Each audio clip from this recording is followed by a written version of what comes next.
Greetings, dear subscribers and casual listeners of my channel. Today, we are going to dive into one of the most multifaceted and interesting characters in the world of Harry Potter, Albus Dumbledore. Despite the numerous discontented shouts from fans, in most films his character was portrayed quite accurately. However, the main differences lie in the details, not in what he says or does, but in how he does it. So let's examine a few aspects of Dumbledore and how they are revealed in the books and films. Enjoy the video, E.T. Number 1. The cheerful old man. One of the most common complaints about Dumbledore, both in the books and the film adaptation, is his often invisible involvement in events despite his immense power. A powerful wizard, the only one whom even Lord Voldemort always feared, and yet he often sits in his office while his students risk their lives. This aspect is even more noticeable in the films.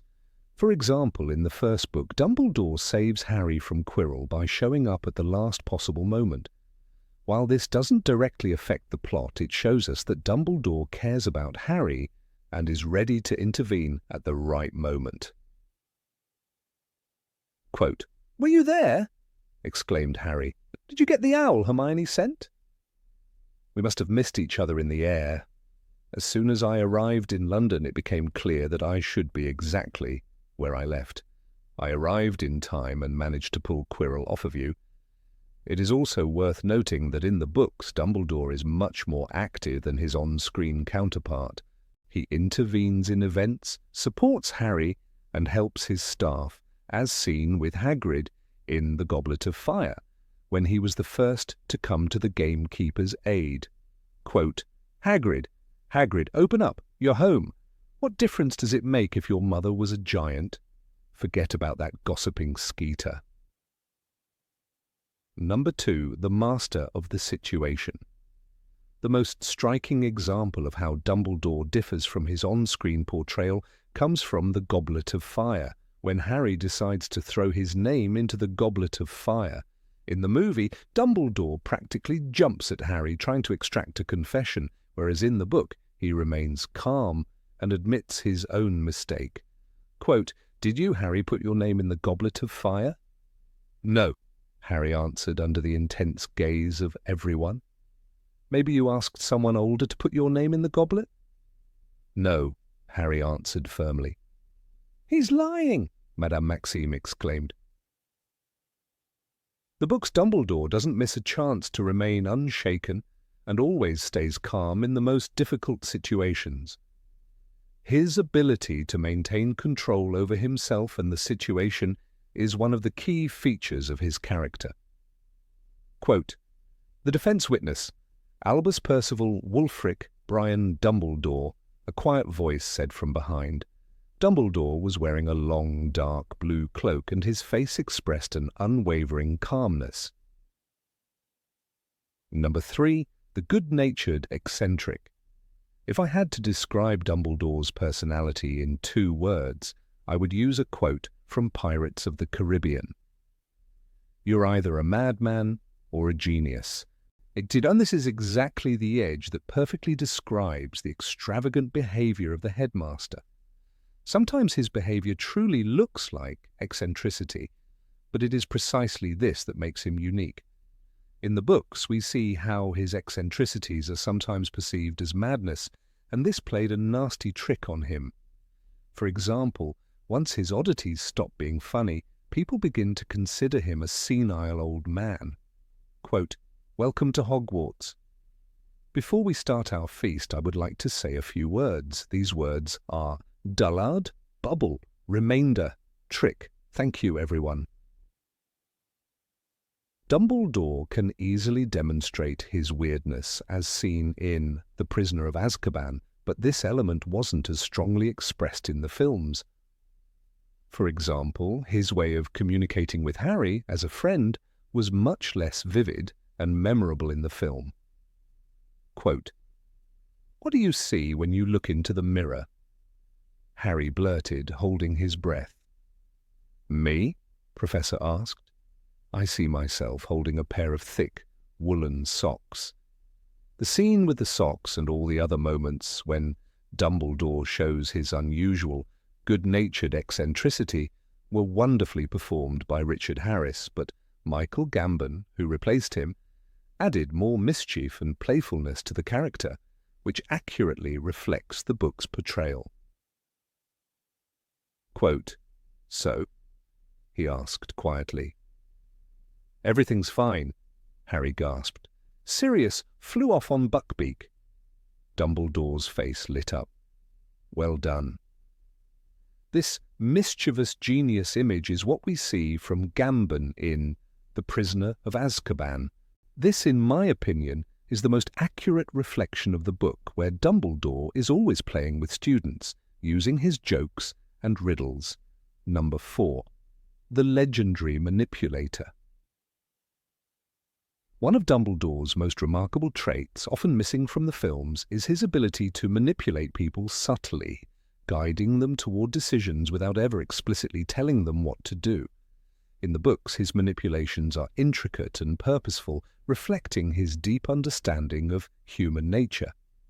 He never forces his will upon others. Instead, he nudges them, planting seeds that grow into their own choices.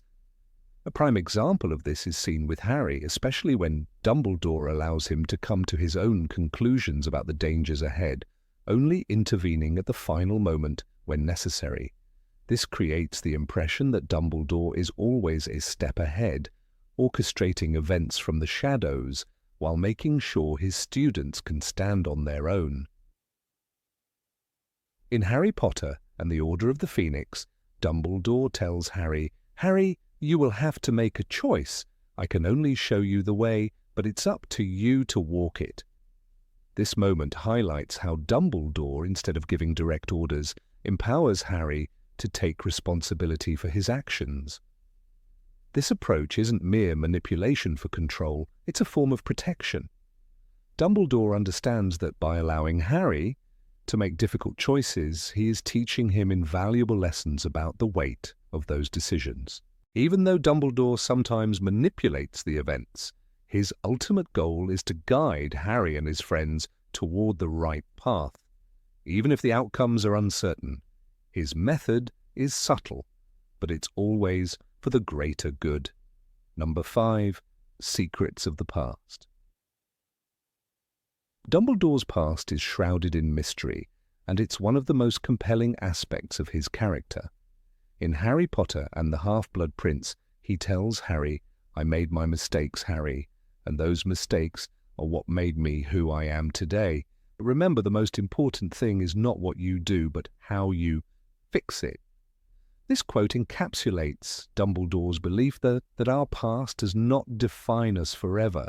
He understands that his mistakes, particularly his youthful ambitions and his involvement with Gellert Grindelwald, shaped him, but it was how he chose to atone for them that mattered most. Unlike the films, where Dumbledore's past is only hinted at, the books dive much deeper into the darkness of his early years, revealing his flaws and regrets. Dumbledore's relationship with Grindelwald, once filled with dreams of domination, eventually became a source of deep sorrow. His desire for power, driven by idealism, led to the tragic death of his sister, Ariana. In the films, these events are barely touched upon, but in the books, they serve as a turning point in his life. Dumbledore's struggle with guilt and regret over his past mistakes defined much of his wisdom and decisions later in life. He was a man who had learned that the past could not be erased, but only reconciled. This is a key part of his character's evolution, one that provides depth and humanity to his otherwise almost untouchable persona. Number 6. The Seer of the Future. Dumbledore's leadership was never about grand speeches or demands for respect. He led through his actions, showing others their own strength. In the films, he often appears as a towering figure, a symbol of power and wisdom. But in the books, Dumbledore's leadership is far more charismatic. His true strength lies not in commanding authority, but in making those around him feel valued and capable. He didn't seek the spotlight, rather he helped others step into it when needed. He inspired confidence without ever needing to boast about his own abilities. In Harry Potter and the Order of the Phoenix, Dumbledore tells Harry, "Your fears and doubts are what make you weak, Harry. Believe in your power, in your rightness, and then nothing will be beyond you." This moment is a perfect example of Dumbledore's quiet, yet powerful leadership. It's not about external control, but about empowering others to recognize their own inner strength. His confidence and calmness in the face of adversity were what truly made him a leader. This internal strength, far more than any magical power, is what made Dumbledore such a compelling and effective figure in the wizarding world. Number 7, the teacher, not the mentor. Dumbledore's role as a teacher goes beyond simply imparting knowledge. In the books, he doesn't force his ideas onto Harry, but instead provides the tools necessary for Harry to solve his own problems. This approach is different from the way Dumbledore is portrayed in the films, where he often seems to direct the events, making decisions for everyone. In contrast, in the books, Dumbledore's guidance is subtle. He allows Harry to think, question, and make choices, all while being a steady presence in the background. Dumbledore understands that true teaching isn't about control, it's about empowering the student to find their own path. One key example of this is in Harry Potter and the Goblet of Fire, when Dumbledore tells Harry, "You must learn to take responsibility for your actions. Only then will you truly grow, Harry." This moment underscores the difference between the film and the book portrayal. While the films often depict Dumbledore as a figure who swoops in to save the day, in the books, he's a mentor who teaches Harry the importance of personal responsibility. Dumbledore knows that Harry's growth comes not from being told what to do, but from learning the consequences of his own decisions. This more nuanced intellectual approach is what makes Dumbledore not just a teacher, but a true guide on Harry's journey. Number 8, friend and foe.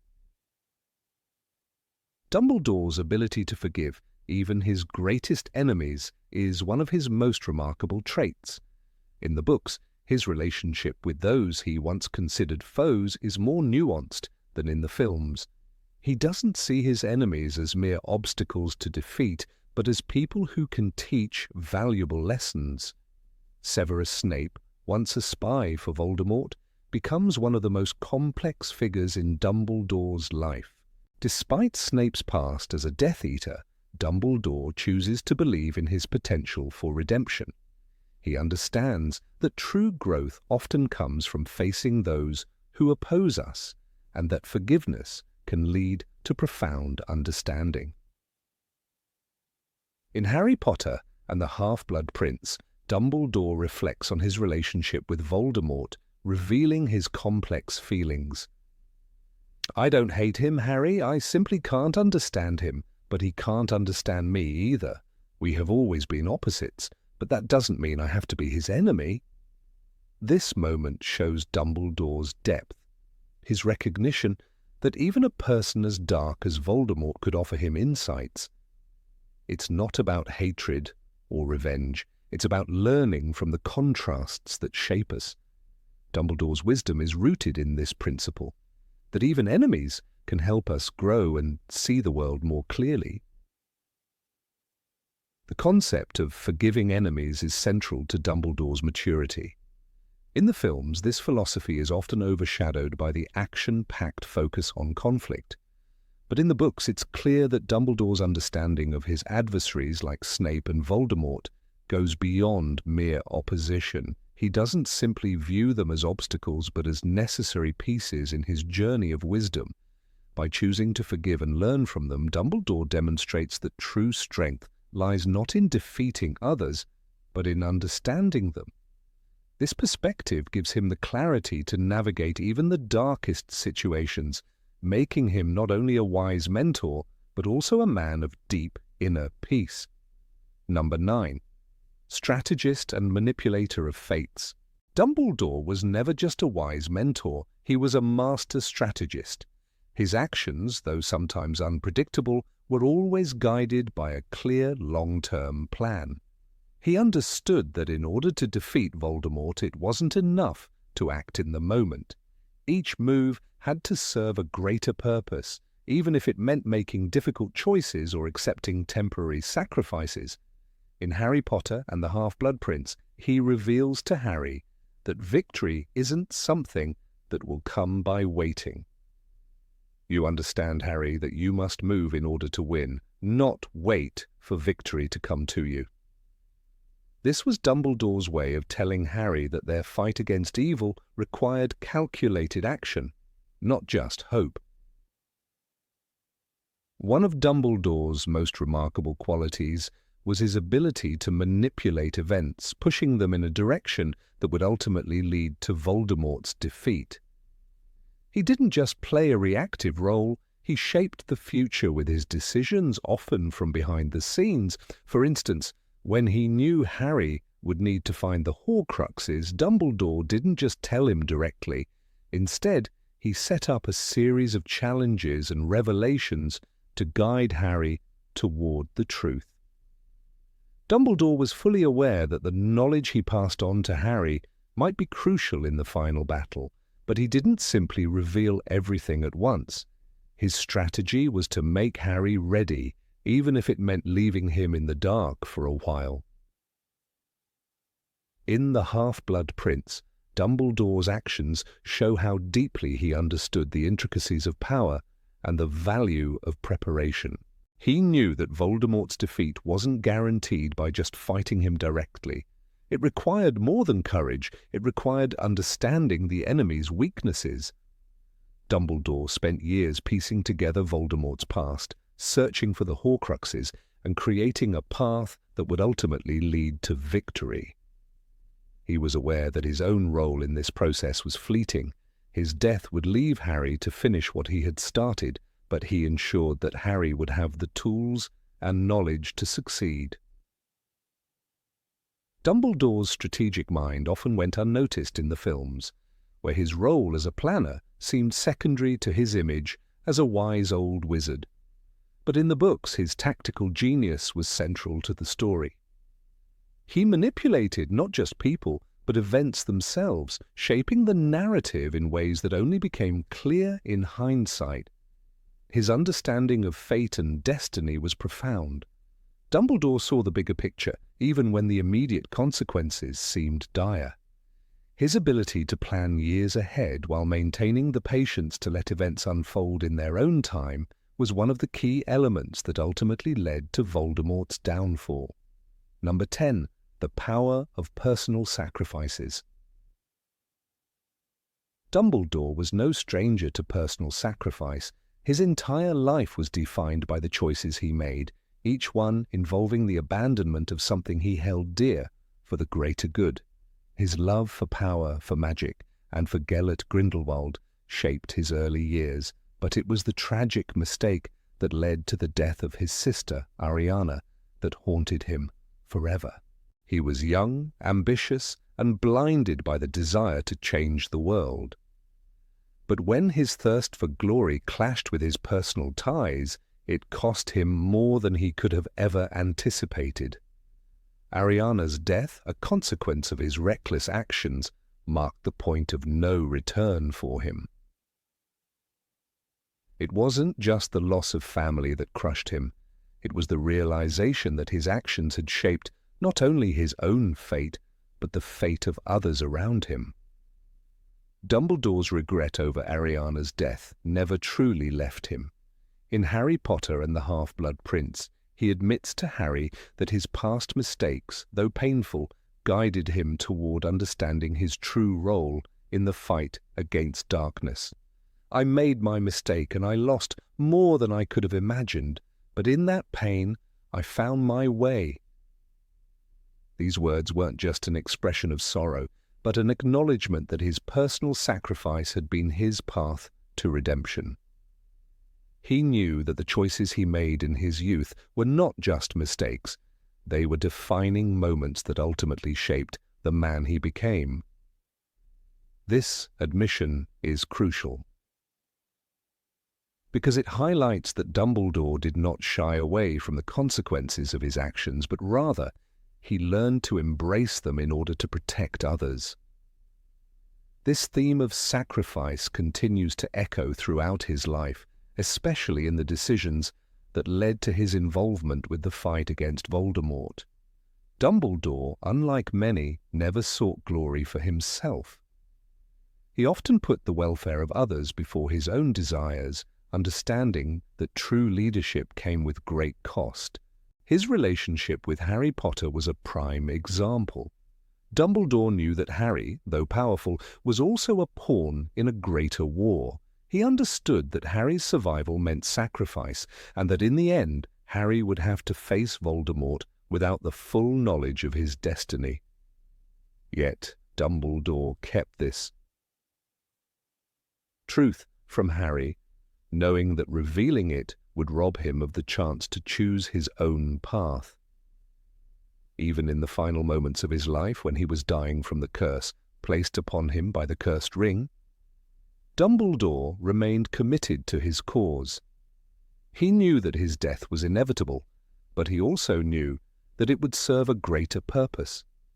He made the ultimate sacrifice by asking Snape to kill him when the time came. This act, though appearing to be a sign of weakness to some, was actually Dumbledore's final and most selfless decision to die on his own terms in order to protect the wizarding world and ensure that Harry could fulfill his destiny. Through his actions, Dumbledore showed that true power lies in the ability to make sacrifices for those who will come after you. Number 11. Father and Mentor. Albus Dumbledore, the revered headmaster of Hogwarts, occupies a unique and complex place in the world of Harry Potter.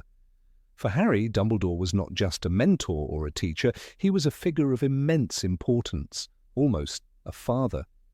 This relationship, however, is far from straightforward. In the books, Dumbledore's role as a father figure to Harry is one of guidance and subtle care, even if that care is often not expressed in traditional ways. The wizarding world, both in the books and the films, relies on Dumbledore's wisdom and power, but it is in the deeper layers of his relationship with Harry that we see a more personal and emotional connection. While the films present Dumbledore as a larger-than-life character imbued with grandeur and power, the books offer a more nuanced portrayal of a man who, despite his wisdom, is deeply human in his love and understanding of Harry. One of the most striking aspects of Dumbledore's role in Harry's life is his willingness to trust Harry, even when Harry himself struggles to believe in his own abilities. In Harry Potter and the Philosopher's Stone, when Harry first arrives at Hogwarts, Dumbledore is not only a guide to his magical education, but also a protector of sorts, aware of the danger Harry faces from Voldemort. However, as the story progresses, we begin to understand that Dumbledore's true gift to Harry is not simply the magical knowledge he imparts, but his unwavering belief in Harry's strength. In a world where everyone seems to expect Harry to play the role of a hero, Dumbledore does not push him into that position. Instead, he gives Harry the space to grow and find his own path, showing him what it means to stand up for what is right, even when it seems impossible. One of Dumbledore's most profound lessons comes in Harry Potter and the Order of the Phoenix, where he imparts the crucial idea that happiness can be found even in the darkest of times if one only remembers to turn on the light.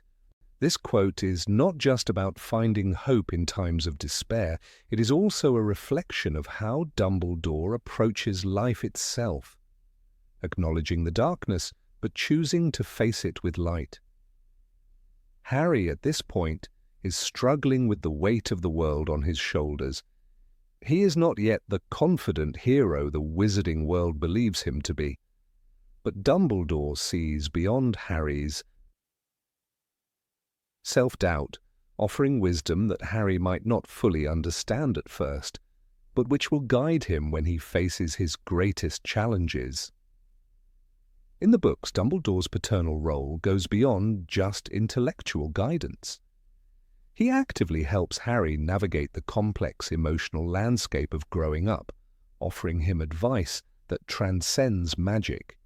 He teaches Harry that his worth is not tied to his ability to defeat dark forces, but to his capacity for love, sacrifice, and self-reflection. This is perhaps most evident in Harry Potter and the Half-Blood Prince, where Dumbledore's actions and decisions become more direct and personal. Dumbledore understands that Harry needs to confront difficult truths about his own past, his future, and his place in the fight against Voldemort. He does not shield Harry from these truths, but he does everything he can to make sure Harry is prepared to face them. There is a specific moment in Half-Blood Prince that exemplifies Dumbledore's fatherly guidance. As Dumbledore begins to share the secret of Voldemort's Horcruxes with Harry, it is clear that he is entrusting Harry with the responsibility of saving the wizarding world. Dumbledore's care for Harry becomes even more apparent when he tells Harry that he must not be afraid of the task ahead. "You are protected, in short, by your ability to love," he says, a line that resonates deeply in the context of their bond. Dumbledore is not simply teaching Harry magic, he is teaching him the most profound lesson of all, that love, in its many forms, is the ultimate power against evil. This message, central to the books, is one that Dumbledore reinforces time and time again, especially when it comes to Harry's emotional growth. In contrast, the films, while portraying Dumbledore's wisdom and power, often focus on his external actions, reducing his deeper emotional connection with Harry. The relationship between the two, as it appears in the films, lacks some of the subtleties and emotional depth that are present in the books. The films, for instance, portray Dumbledore's role as a mentor in a more detached way, focusing on his grand speeches and mysterious past. While these elements are integral to his character, they don't capture the full range of the fatherly qualities that Dumbledore embodies in the books. In the films, Dumbledore's moments with Harry, such as their quiet conversations in the headmaster's office or the shared experiences during the pivotal moments of Harry's growth, are sometimes cut short or oversimplified. Moreover, the film's portrayal of Dumbledore's death in Harry Potter and the Half-Blood Prince adds a layer of complexity to their relationship that isn't fully explored. While the films focus on the spectacle of his death, the books delve deeper into Harry's sense of loss, which is not just the loss of a mentor, but also of a father figure. In the book, Harry reflects on the fact that Dumbledore, in his final moments, still trusted him with the most important task of all, to defeat Voldemort. This trust is not just in Harry's magical abilities, but in his ability to make difficult decisions, even when they involve great personal sacrifice. The death of Dumbledore marks the end of one chapter in Harry's life and the beginning of a new one, where Harry must face the consequences of the decisions he has made, with Dumbledore's guidance echoing in his mind. Number 12. A personality in the shadows. Albus Dumbledore, one of the most enigmatic figures in the Harry Potter series, is a character who frequently operates from the shadows. Throughout J.K. Rowling's books, his actions and decisions unfold subtly, often without much fanfare, yet they are instrumental in shaping the fate of the wizarding world. His role is that of a puppet master, pulling the strings from behind the scenes, often relying on others to play the lead while he remains in the background. This is a theme that is sometimes overshadowed in the films, where Dumbledore's presence is more prominent and his strategic reserve is less evident. In contrast, the books emphasize how his wisdom lies in his ability to step back, allowing events to unfold while remaining an unseen force guiding them. The first time readers see this aspect of Dumbledore is in Harry Potter and the Philosopher's Stone.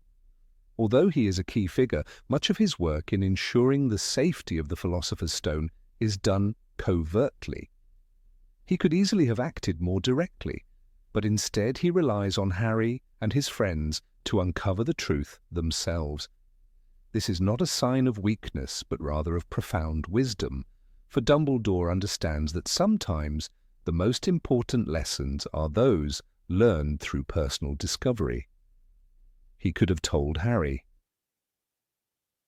directly about the stone, but instead he gives Harry the tools to find the answers on his own. Dumbledore's guiding hand is invisible to Harry at the time, but it is clear in retrospect that his actions were always meant to steer Harry toward becoming the hero he needed to be.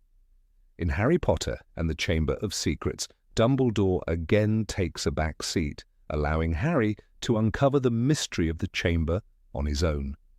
Throughout the book, Dumbledore remains a reassuring figure, offering gentle guidance without ever directly intervening. He provides Harry with a sense of safety, but never takes control of the situation. Dumbledore's approach to leadership is about trust and empowerment.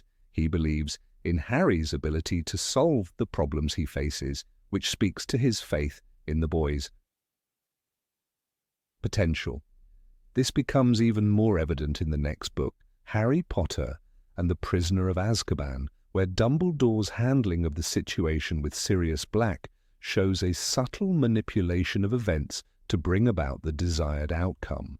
He could have told Harry the truth about Sirius from the start, but instead he lets Harry figure things out himself, trusting that Harry will reach the right conclusion at the right time. Dumbledore's ability to remain in the background, however, is most powerfully demonstrated in Harry Potter and the Half-Blood Prince. Here, his manipulations are far more deliberate as he begins to prepare Harry for the final confrontation with Voldemort. Much of Dumbledore's plan is shrouded in secrecy, and Harry is often left in the dark about the full scope of his mentor's actions. For example, Dumbledore's search for the Horcruxes is one of the most significant elements of the book, yet he keeps Harry largely uninformed about it until the very end. This secrecy is not born out of a desire to control Harry, but rather from a desire to protect him. Dumbledore knows that the knowledge of Voldemort's Horcruxes could overwhelm Harry, and so he keeps him in the dark to prevent him from bearing too much of a burden. Dumbledore is the master of shadowed wisdom, guiding Harry along a path that he cannot yet understand, but one that will ultimately lead to the defeat of the Dark Lord. This theme is also prevalent in Harry Potter and the Order of the Phoenix, where Dumbledore's decisions are again made with Harry's best interests in mind, but kept hidden. For much of the book, Dumbledore appears to be distant, and Harry is confused and hurt by his mentor's seeming coldness. However, as the story progresses, it becomes clear that Dumbledore has been keeping his distance for a reason. He understands that Harry must learn to stand on his own, to grow without always relying on the guiding hand of the headmaster. Dumbledore's decision to keep Harry in the dark about his true role in the fight against Voldemort, to allow Harry to take the lead in the battle for the prophecy, is another example of his ability to remain in the shadows while still influencing the course of events. Dumbledore is always a step ahead, even when Harry does not fully understand what is happening. The complexity of Dumbledore's role is revealed most strikingly in the final book, Harry Potter and the Deathly Hallows. By this point, the reader understands that Dumbledore's life has been one of carefully orchestrated moves, each designed to bring Harry closer to his destiny. The truth behind the Elder Wand and the Master of Death, which Dumbledore kept hidden for so long, is a testament to his understanding of how knowledge can be both a weapon and a burden. Dumbledore's decision to leave Harry the task of destroying the Horcruxes without fully explaining why Harry was chosen shows that even in death, Dumbledore continues to guide Harry from the shadows. His death, while tragic, is a necessary part of the plan to bring Voldemort down. It is a sacrifice that in the end gives Harry the freedom to make his own choices, just as Dumbledore always intended. Number 13. Wisdom in Redemption. Albus Dumbledore, the wise and enigmatic headmaster of Hogwarts School of Witchcraft and Wizardry, is a character whose depth is often explored in Harry Potter's journey. In the books, he serves as more than just a mentor. He is a man with a complex past, someone who has known darkness and sought redemption. This theme of redemption runs deeply throughout his character and the story itself, offering both a cautionary tale and a hopeful message. No one is beyond redemption, no matter the mistakes they've made. However, this theme is something that, while central to the books, is not always fully represented in the films. The complexity of Dumbledore's philosophy and his relationship with Harry Potter is best understood through his unwavering belief in the power of self-awareness, forgiveness, and the possibility of change. In Harry Potter and the Half-Blood Prince, Dumbledore's personal history is revealed in a way that brings a new layer of understanding to his character. Harry learns about the tragic events of Dumbledore's youth, his misguided ambitions, his rivalry with Gellert Grindelwald, and the mistakes he made, including the death of his sister, Ariana. These events are crucial in shaping the man Dumbledore becomes, a man who deeply believes in the importance of self-reflection and the power of redemption. As he tells Harry, "You must be the one to kill me, Harry." This statement is not a plea for death, but an understanding that sometimes, in order to defeat the greatest evil, one must make difficult choices and sacrifices. Dumbledore's ability to forgive himself for his past and his willingness to work for the greater good, despite his past mistakes, is a central theme that carries through the narrative. The films, while visually stunning and emotionally gripping, do not delve into the same level of depth regarding Dumbledore's past or his belief in redemption. The books provide a richer understanding of his character, especially through the lens of his relationship with Severus Snape. In the books, Dumbledore's belief in Snape's redemption is one of his most defining traits. Dumbledore sees the good in Snape even when others cannot. He understands that Snape's actions, while morally questionable, stem from a place of pain and regret. And this is evident in his famous line, "Snape is the bravest man I ever knew." Dumbledore's ability to see beyond Snape's flaws and to offer him a chance at redemption is one of the most poignant examples of his philosophy in practice. He doesn't condone Snape's past actions, but he understands that people can change and that redemption is possible if they are willing to confront their past. In contrast, the films do not provide the same level of insight into Snape's character. While Snape's arc is still powerful in the films, particularly in the Deathly Hallows, it is in the books that his journey is fully realized. Dumbledore's belief in Snape is unwavering even after learning the truth about Snape's betrayal of his first love, Lily Potter. Dumbledore chooses to forgive Snape for his past mistakes and continues to trust him even though Snape's allegiance is often in question. This decision, which ultimately saves Harry's life, is not one made lightly. Dumbledore understands that the road to redemption is not always clear or easy, but it is always worth pursuing. In this, Dumbledore embodies the idea that redemption is not about erasing one's past, but about learning from it and choosing to act differently in the future. The importance of self-awareness and self-forgiveness is a central theme that Dumbledore imparts to Harry throughout the series. In The Half-Blood Prince, Dumbledore tells Harry that it is our choices, Harry, that show what we truly are far more than our abilities. This quote encapsulates the philosophy that Dumbledore lives by, that one's actions, not their inherent traits, define who they are. This is a lesson that Harry must learn as he grapples with his own identity and destiny throughout the series. Harry, like Dumbledore, is often faced with difficult choices that will define his character and his future. Dumbledore's role in Harry's life is not just that of a mentor, but also that of a guide, someone who teaches Harry to look beyond his immediate fears and emotions and to consider the long-term consequences of his actions. Dumbledore's own journey toward redemption is reflected in the way he guides Harry, particularly in their shared mission to destroy Voldemort. Dumbledore knows that in order to defeat Voldemort, Harry must confront his own fears and flaws, much as Dumbledore did in his own life. The series of Horcruxes that Dumbledore seeks to destroy is symbolic of the pieces of Voldemort's soul that must be eradicated in order to destroy him. This is not just a physical battle, but a spiritual one, a fight to rid the world of the darkness that Voldemort embodies. But Dumbledore's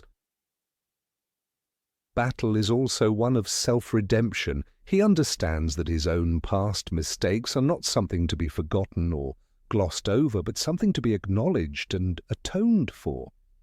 This internal struggle is a key element of his character, and it is something that is reflected in the larger battle against Voldemort. While the films focus primarily on the external battles between good and evil, light and dark, the books provide a deeper exploration of the internal conflicts faced by the characters.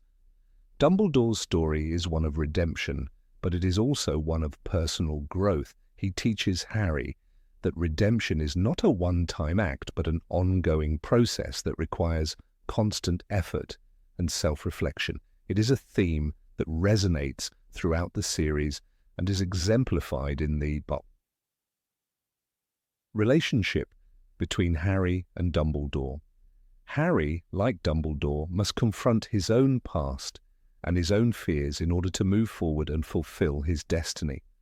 In the end, both Harry and Dumbledore come to understand that redemption is not about erasing one's mistakes, but about accepting responsibility for them and choosing to make better choices in the future. Number 14. Kindness as a weapon. Albus Dumbledore, the revered headmaster of Hogwarts School of Witchcraft and Wizardry, is one of the most complex and enduring characters in the Harry Potter series. His journey is a testament to the theme of sacrifice, a theme that runs deeply through the books but is often glossed over in the films. In the original text, Dumbledore is not only a wise and powerful mentor to Harry, but also a man who is acutely aware of the price of his actions. His willingness to make personal sacrifices for the greater good is what sets him apart as a symbol of both wisdom and profound sorrow. Dumbledore's life, particularly the choices he makes in his fight against Lord Voldemort, reflects a deep understanding of the need for self-sacrifice. From the moment he recognizes the rise of Voldemort, Dumbledore knows that the battle will demand more than just his leadership. It will require him to give up his own desires, even parts of his very soul, to ensure the survival of the wizarding world. One of the clearest examples of this is his decision to allow his past mistakes and regrets to shape his future choices. When he admits to Harry that his own thirst for power and ambition once led him down a dark path, it is a moment of revelation for both characters. Dumbledore's vulnerability and his admission of fault are essential to understanding the magnitude of his sacrifices. In the books, the concept of sacrifice is not merely physical but also emotional and spiritual. Dumbledore as a character has made sacrifices throughout his life, including the loss of his family, the forfeiture of his romantic desires, and the deep personal cost of his quest to defeat Voldemort. His regret over the death of his sister, Ariana, is a constant source of pain that he carries with him, but it also shapes his ability to understand the consequences of his decisions. His relationship with Harry is rooted in this shared understanding. that their choices will come with consequences, and sometimes those consequences are tragic. The moment that best encapsulates Dumbledore's willingness to sacrifice himself for the greater good is his decision to die by Severus Snape's hand. This is a moment that is handled with great care in J.K. Rowling's novels, as Dumbledore knows that his death is necessary to ensure Voldemort's eventual downfall. The act is not one of cowardice or resignation, but of profound understanding and foresight. He sees the larger picture, recognizing that in order to save Harry and give him the tools needed to destroy Voldemort, he must relinquish his own life. This decision is particularly poignant because it requires Dumbledore to trust Snape, someone who has, by that point, shown both loyalty and duplicity, implying that Dumbledore has learned the importance of trust, even in the most dangerous of circumstances. In Harry Potter and the Half-Blood Prince, when Dumbledore is dying from the curse placed upon him by Marvolo Gaunt's ring, his ability to plan his own death speaks to his self-awareness. He knows that his time is running out, and so he orchestrates his own death to ensure that Harry is prepared for the final battle. In the films, this moment is given a much simpler interpretation. It is merely a tragic moment where Dumbledore dies prematurely. However, in the books it is much more than that. It is the culmination of his life's work, an act of immense personal sacrifice in which Dumbledore demonstrates that the fight against Voldemort is bigger than any individual, even himself. The difference between the books and films becomes particularly clear in the portrayal of Dumbledore's emotional and psychological state. In the novels, Dumbledore's character is marked by an acceptance of his mortality, which is often missing in the films. The films focus on his exterior strength and wisdom, leaving little room for the internal conflicts that shape his decisions. In contrast, the books give readers a more intimate portrait of Dumbledore, particularly through his interactions with Harry. His willingness to acknowledge his flaws, such as his past obsession with power, makes him a deeply human figure. He is not a godlike figure of perfection, but a man who has made mistakes and learned from them, and who is prepared to face the consequences of those mistakes. In one of the most emotionally charged scenes of the series, Dumbledore's words to Harry about the choices they make are imbued with layers of meaning. "We are all human, Harry," he says, "and therefore we all make mistakes. But it is our choices, Harry, that show what we truly are." This statement serves as a reminder that Dumbledore is not exempt from the flaws and imperfections of humanity. He recognizes that even his most noble actions have come with a personal cost, yet he chooses to persist in his mission. His acknowledgement of this cost is not meant to evoke pity, but rather to highlight the nobility of his actions. It is his acceptance of the inevitable consequences of his choices that makes him such a powerful symbol of sacrifice. Another aspect of Dumbledore's character that is often overlooked in the films is his relationship with the Deathly Hallows. In the books, Dumbledore's pursuit of the Hallows is not merely an intellectual curiosity, but a deeply personal quest. He seeks the Hallows not for their power, but to right the wrongs of his past and to ensure that he can leave behind a legacy that might one day help defeat Voldemort. Dumbledore's actions with the Hallows are symbolic of his ongoing struggle with his own desires and regrets. He is not a man seeking immortality, but rather a man trying to come to terms with the inevitable end that awaits him. His quest for the Hallows, therefore, is a journey not just toward a powerful relic, but towards self-understanding and reconciliation. The death of Dumbledore, a moment that many fans consider one of the most tragic events in the series, marks the culmination of his life's work. Yet even in his final moments, Dumbledore shows his deep understanding of sacrifice. He knows that his death is not the end of his fight, but rather a step in a larger, more complex plan. In his final interactions with Harry, he leaves behind not just knowledge but a legacy of hope and resilience. Dumbledore's willingness to sacrifice himself is what makes him a true hero, not just in the traditional sense of bravery, but in the more profound sense of selflessness. He does not seek glory or recognition. He simply acts for the greater good, knowing full well the price he must pay. In the final book, Harry Potter and the Deathly Hallows, Dumbledore's legacy continues to shape the events that follow his death. His trust in Harry, his guidance, and his willingness to put everything on the line for the fight against Voldemort are integral to the story's resolution. Dumbledore's sacrifices were not made in vain. His death is a turning point for Harry, a moment of loss that drives Harry to take up the mantle of leadership and continue the battle. The tragedy of Dumbledore's death is, in the end, a triumph of his character's depth. It is a reminder that heroism does not lie in the avoidance of sacrifice, but in the courage to make the difficult choices even when the cost is high. Dumbledore's life and death stand as a reminder that true heroism is not about power or fame, but about the quiet courage to face one's own limitations and to make sacrifices for others. His character is one of the most complex and poignant in the series, and the theme of self-sacrifice is what ultimately defines him. Whether it is his willingness to trust in Harry, to face his own demons, or to ultimately give up his life, Dumbledore embodies the notion that the greatest acts of courage are often the ones that come at the greatest personal cost.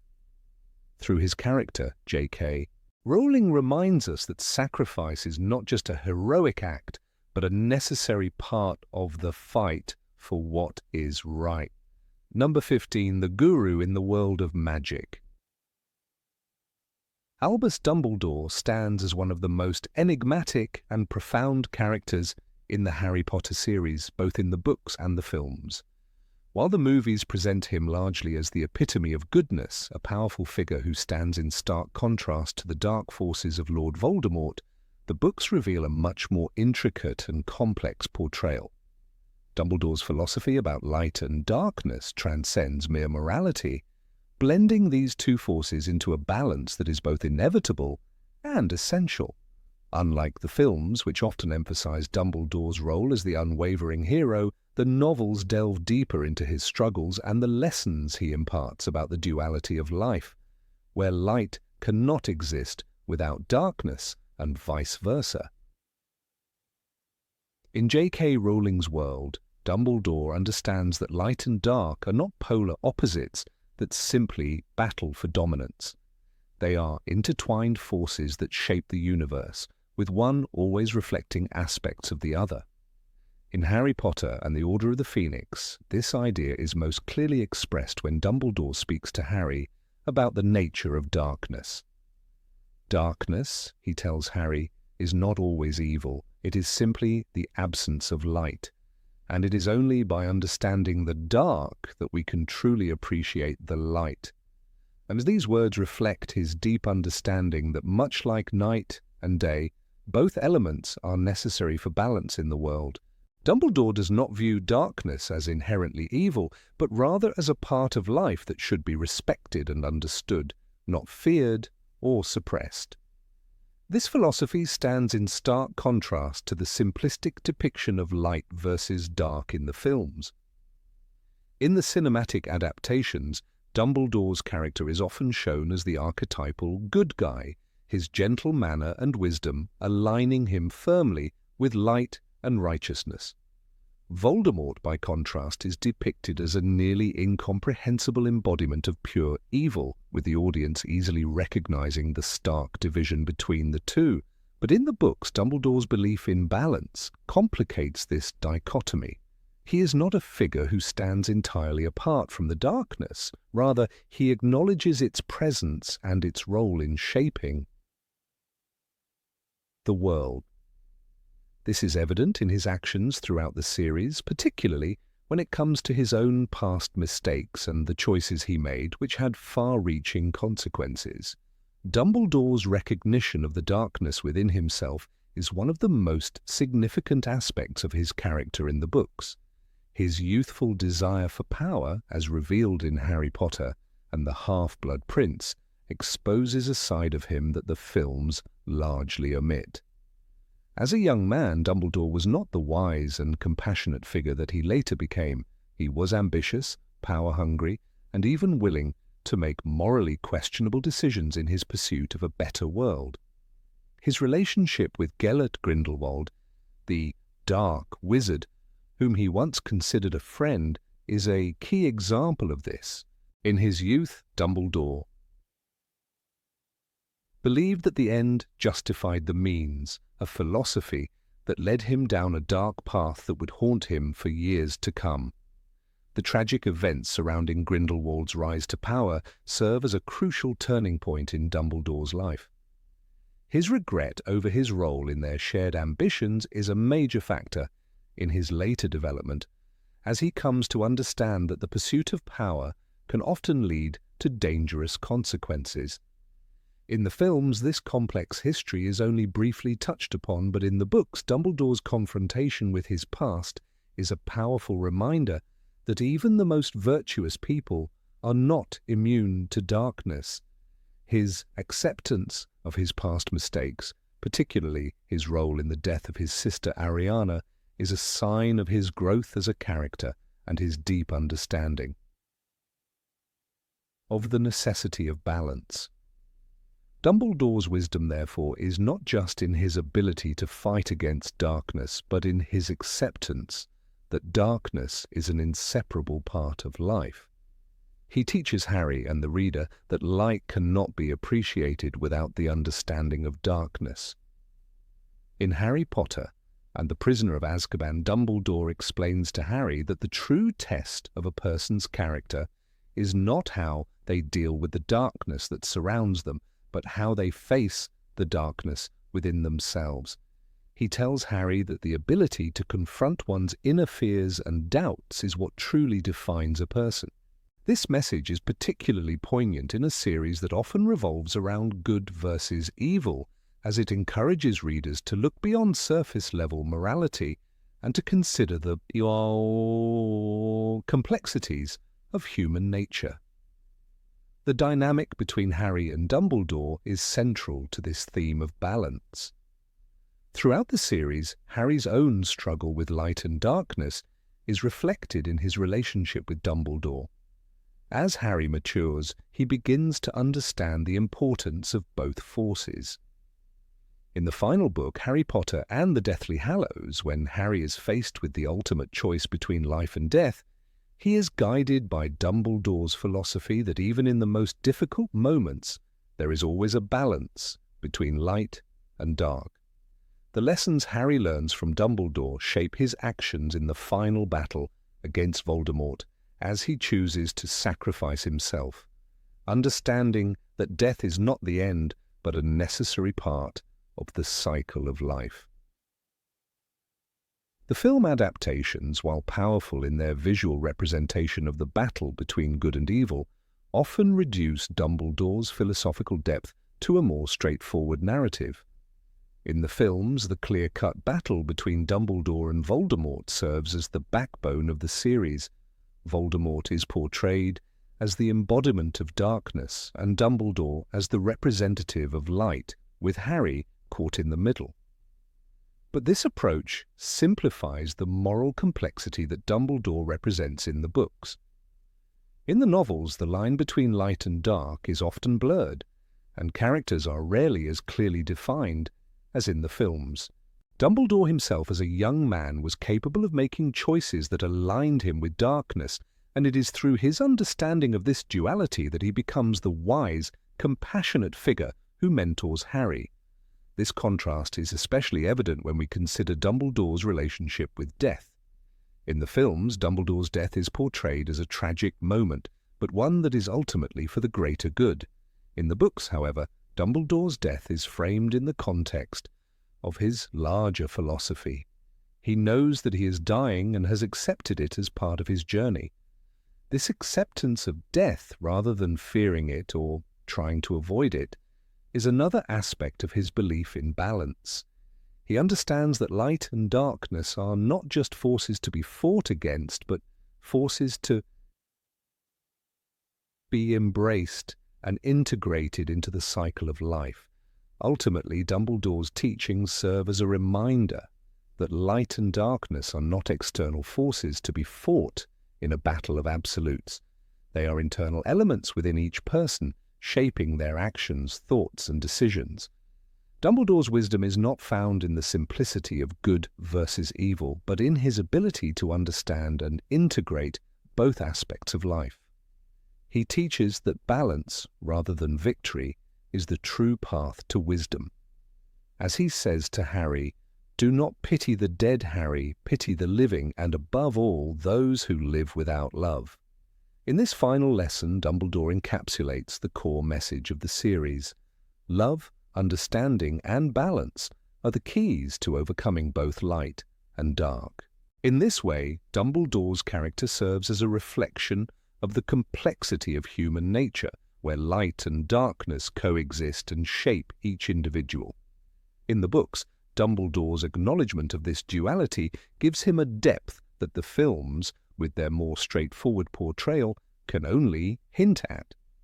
Through Dumbledore, Rowling teaches us that true wisdom comes from understanding both the light and the darkness within ourselves, and that it is only by embracing both that we can achieve balance and, ultimately, peace.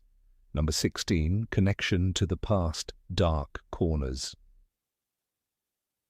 Albus Dumbledore stands as one of the most complex figures in J.K. Rowling's Harry Potter series, a character whose actions often hover between selfless mentorship and cunning manipulation.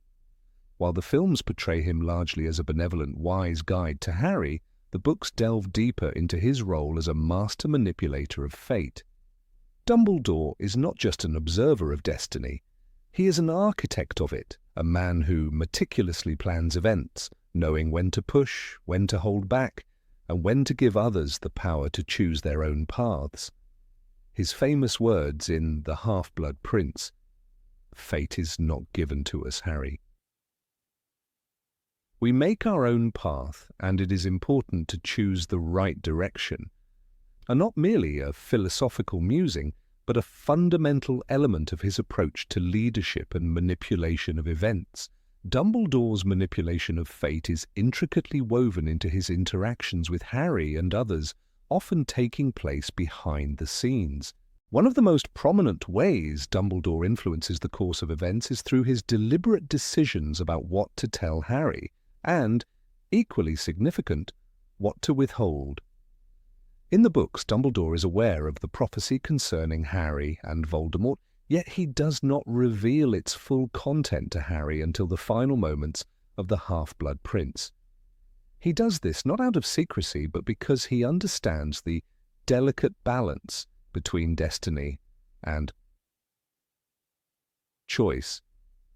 By withholding the full truth, Dumbledore gives Harry the space to make his own decisions, even though he has already set certain events in motion.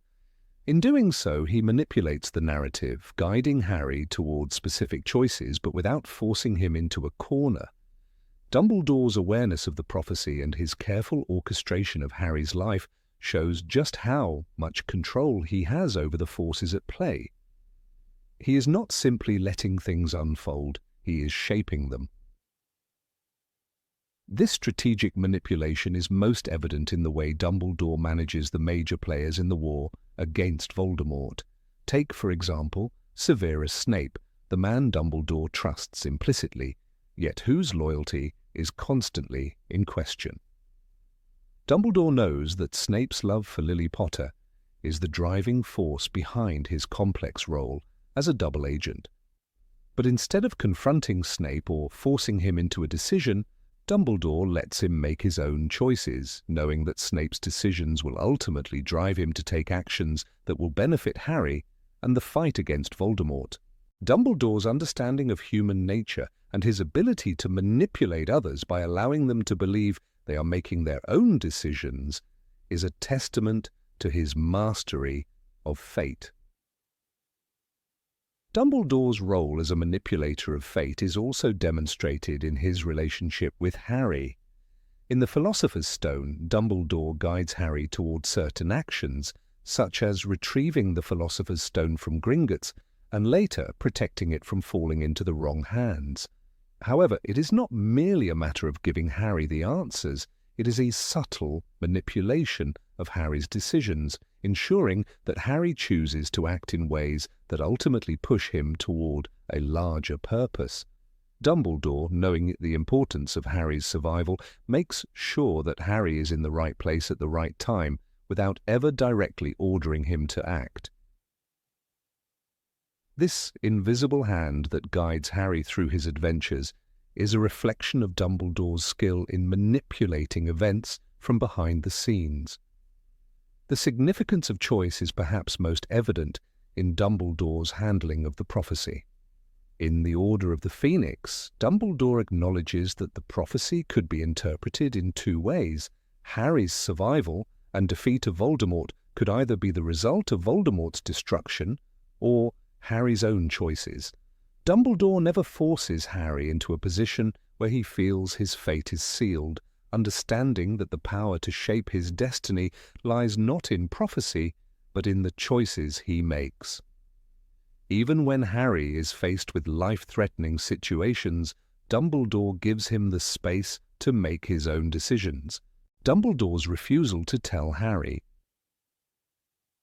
The full prophecy in The Half-Blood Prince further emphasizes his belief in free will. He understands that Harry must face Voldemort not because of destiny, but because of his own resolve. While the films often portray Dumbledore as a passive observer, the books show him as an active player in the manipulation of events. One striking example of this is the way he handles Harry's encounter with Tom Riddle in the Chamber of Secrets. In the book, Dumbledore is well aware that Riddle's diary is a dangerous object, yet he chooses not to intervene directly. Instead, he allows Harry to find and destroy the diary on his own, knowing that Harry's actions are essential for his growth. Dumbledore's plan is not to remove all obstacles from Harry's path, but to create situations where Harry can prove himself and make his own decisions, thus shaping his character and his future.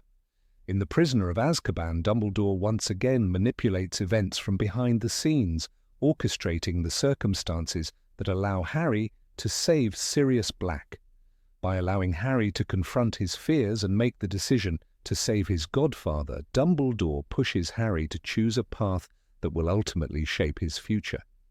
The intricacies of Dumbledore's plan in this instance are a testament to his belief that fate is something to be shaped and manipulated rather than passively accepted. He is not simply guiding Harry along a predetermined path.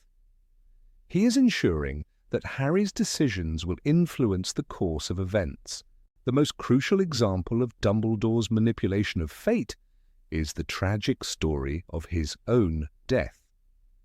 In The Half-Blood Prince, Dumbledore knows that he is dying due to the curse from Marvolo Gaunt's ring, and he understands that his time is limited. However, instead of succumbing to fate and allowing Voldemort to kill him, he arranges his own death. Dumbledore's decision to die on his own terms at the hands of Severus Snape is a master stroke of manipulation.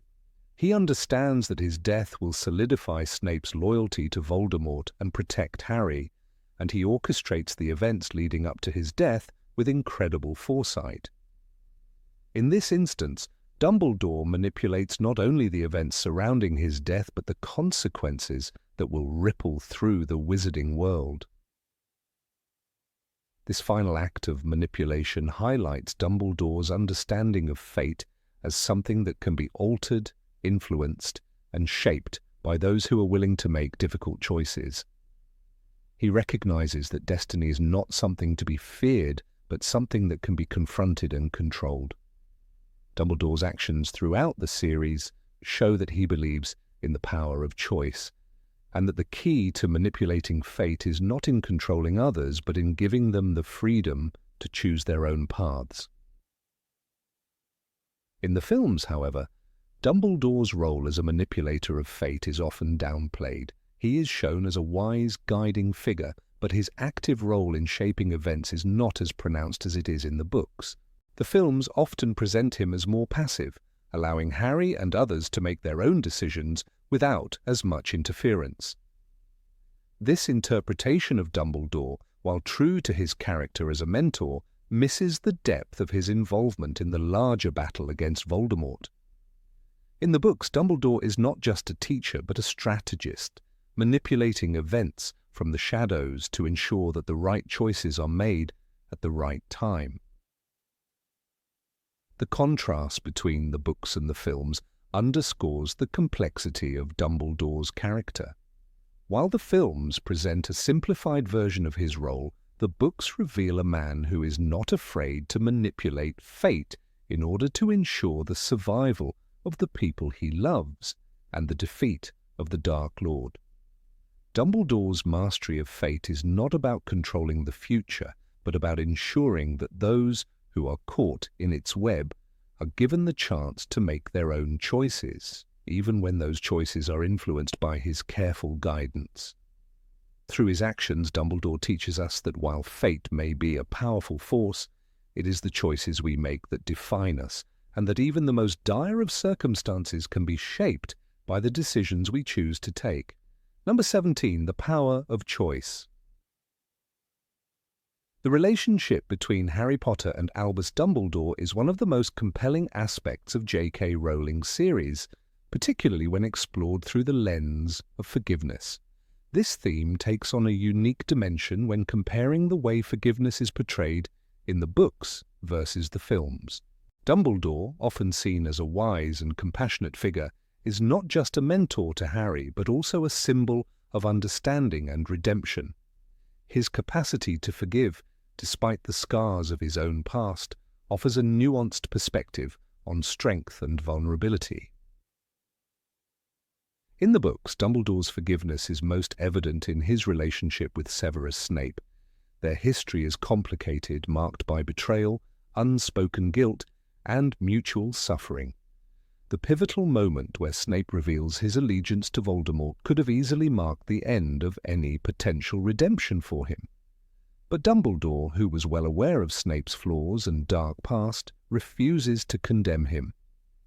Instead, he chooses to understand and forgive. His actions throughout the series, protecting Harry, guiding him through dangerous choices and providing him with the tools to ultimately defeat Voldemort, are grounded in a profound belief in the power of second chances. In the book, Dumbledore's forgiveness is not a sign of weakness. Rather, it is his greatest strength, his ability to see beyond the sins of the past and to focus on the potential for change in the future.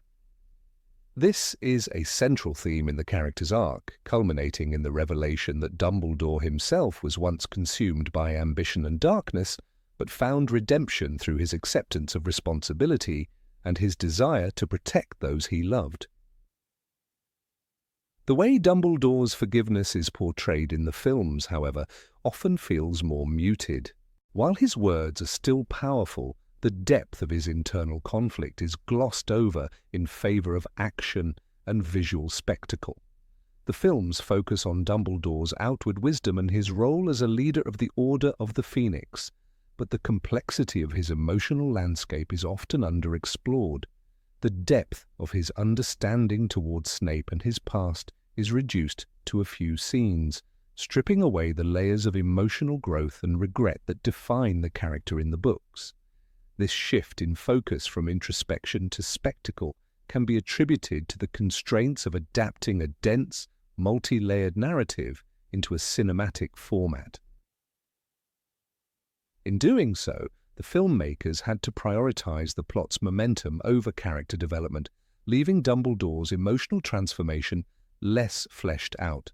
A particularly poignant example of Dumbledore's philosophy on forgiveness is found in Harry Potter and the Order of the Phoenix, when he speaks to Harry about the importance of letting go of one's pain.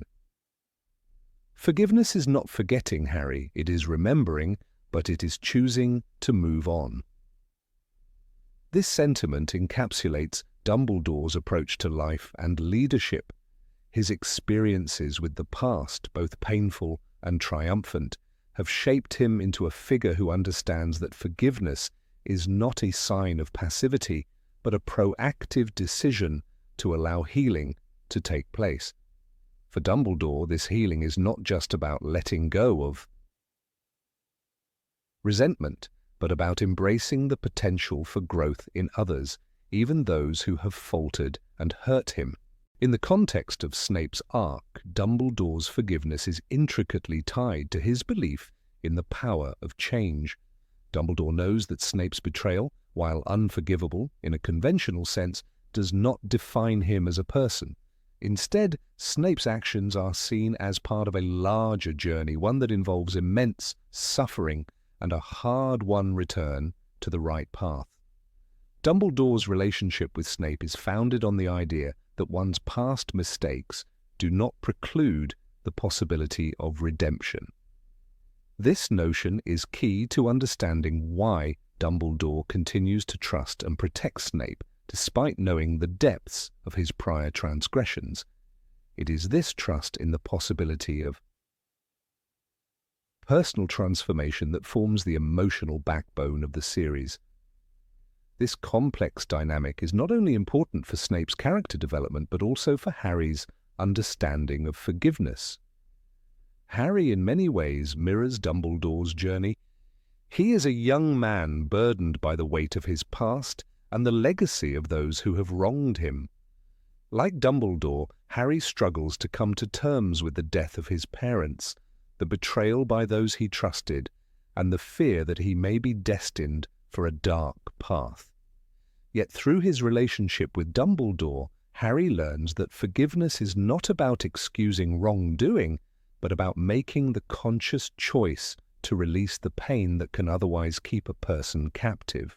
This lesson becomes crucial in the final book, when Harry makes the ultimate decision to face Voldemort and allow himself to be sacrificed, not out of desperation, but out of a deep belief in the power of selflessness and the ability to heal wounds even in the face of death. Harry's own journey toward forgiveness is most clearly reflected in his final confrontation with Voldemort. In the books, Harry's decision to spare Voldemort's followers, despite the suffering they've caused, is rooted in the same philosophy that Dumbledore taught him. Harry does not forgive Voldemort in the traditional sense. Rather, he chooses to end the cycle of violence by not perpetuating the same kind of hatred that Voldemort embodies. His choice to face death and allow Voldemort's destruction of him to be the catalyst for the end of the Dark Lord's reign speaks to the power of acceptance and reconciliation, even with an enemy as ruthless as Voldemort. Throughout the series, the theme of forgiveness also ties into the broader narrative of self-acceptance. Dumbledore, in his wisdom, knows that forgiveness must begin within oneself. His acceptance of his past mistakes, his regrets over the consequences of his youthful ambition, and his willingness to confront the darkness within himself are all key components of the man he becomes. Unlike many figures in positions of power, Dumbledore does not seek to hide or deny his flaws. Instead, he acknowledges them openly and uses them to shape his actions and his understanding of others. This is especially evident when he speaks to Harry about his own struggles with guilt and shame, particularly when discussing the tragic death of his sister, Ariana. Dumbledore's willingness to forgive himself for his perceived role in Ariana's death demonstrates his deep understanding of the complexities of human emotion and the difficulties inherent in letting go of past mistakes. In contrast, the films portray Dumbledore's struggle with his past more superficially. While his guilt and remorse are mentioned, The intricate exploration of these feelings, particularly in relation to his relationship with his sister and his youthful arrogance, is largely absent. The films focus instead on his wisdom, his leadership, and his role in the fight against Voldemort, overlooking the emotional struggles that define much of his character in the books. This simplification of Dumbledore's character removes some of the emotional depth that makes his forgiveness so impactful. Dumbledore's relationship with Harry, however, remains one of the most powerful examples of forgiveness in both the books and the films. Harry, despite his anger and frustration with Dumbledore's secrecy, eventually comes to understand the wisdom behind Dumbledore's actions. By the end of the series, Harry realizes that Dumbledore's decisions were not about manipulation or control, but about giving him the tools to make the ultimate choice, to choose love over hate, to forgive over holding grudges. In doing so, Harry becomes the embodiment of Dumbledore's philosophy, learning to forgive not just others, but also himself. The portrayal of forgiveness in the Harry Potter series is ultimately a testament to the complexity of human relationships and the power of personal growth. Through Dumbledore, readers and viewers alike are shown that forgiveness is not about excusing wrongdoing or forgetting pain, but about making the conscious choice to move forward, to allow healing, and to embrace the possibility of change in both oneself and others. In a world filled with darkness, Dumbledore's ability to forgive and his unwavering belief in redemption offer a beacon of hope and a reminder that true strength lies not in holding on to bitterness, but in letting go. Number 18. Pride and responsibility. Albus Dumbledore, the wise and enigmatic headmaster of Hogwarts School of Witchcraft and Wizardry, stands as one of the most fascinating and complex characters in J.K. Rowling's Harry Potter series. In the books, he is not just the mentor to Harry Potter, he is a figure whose thoughts on morality, magic, and destiny provoke profound questions. While the films often present Dumbledore as the embodiment of wisdom and authority, the books portray him as a philosopher and guide, constantly urging his students to think for themselves, question their beliefs, and make their own decisions. His role as a mentor goes beyond the mere transfer of knowledge. He pushes Harry and others around him to explore deeper truths, often by challenging them to reconsider their assumptions about the world. In Harry Potter and the Half-Blood Prince, one of the key moments that Dumbledore's philosophical approach to teaching comes when he reflects on the nature of wisdom.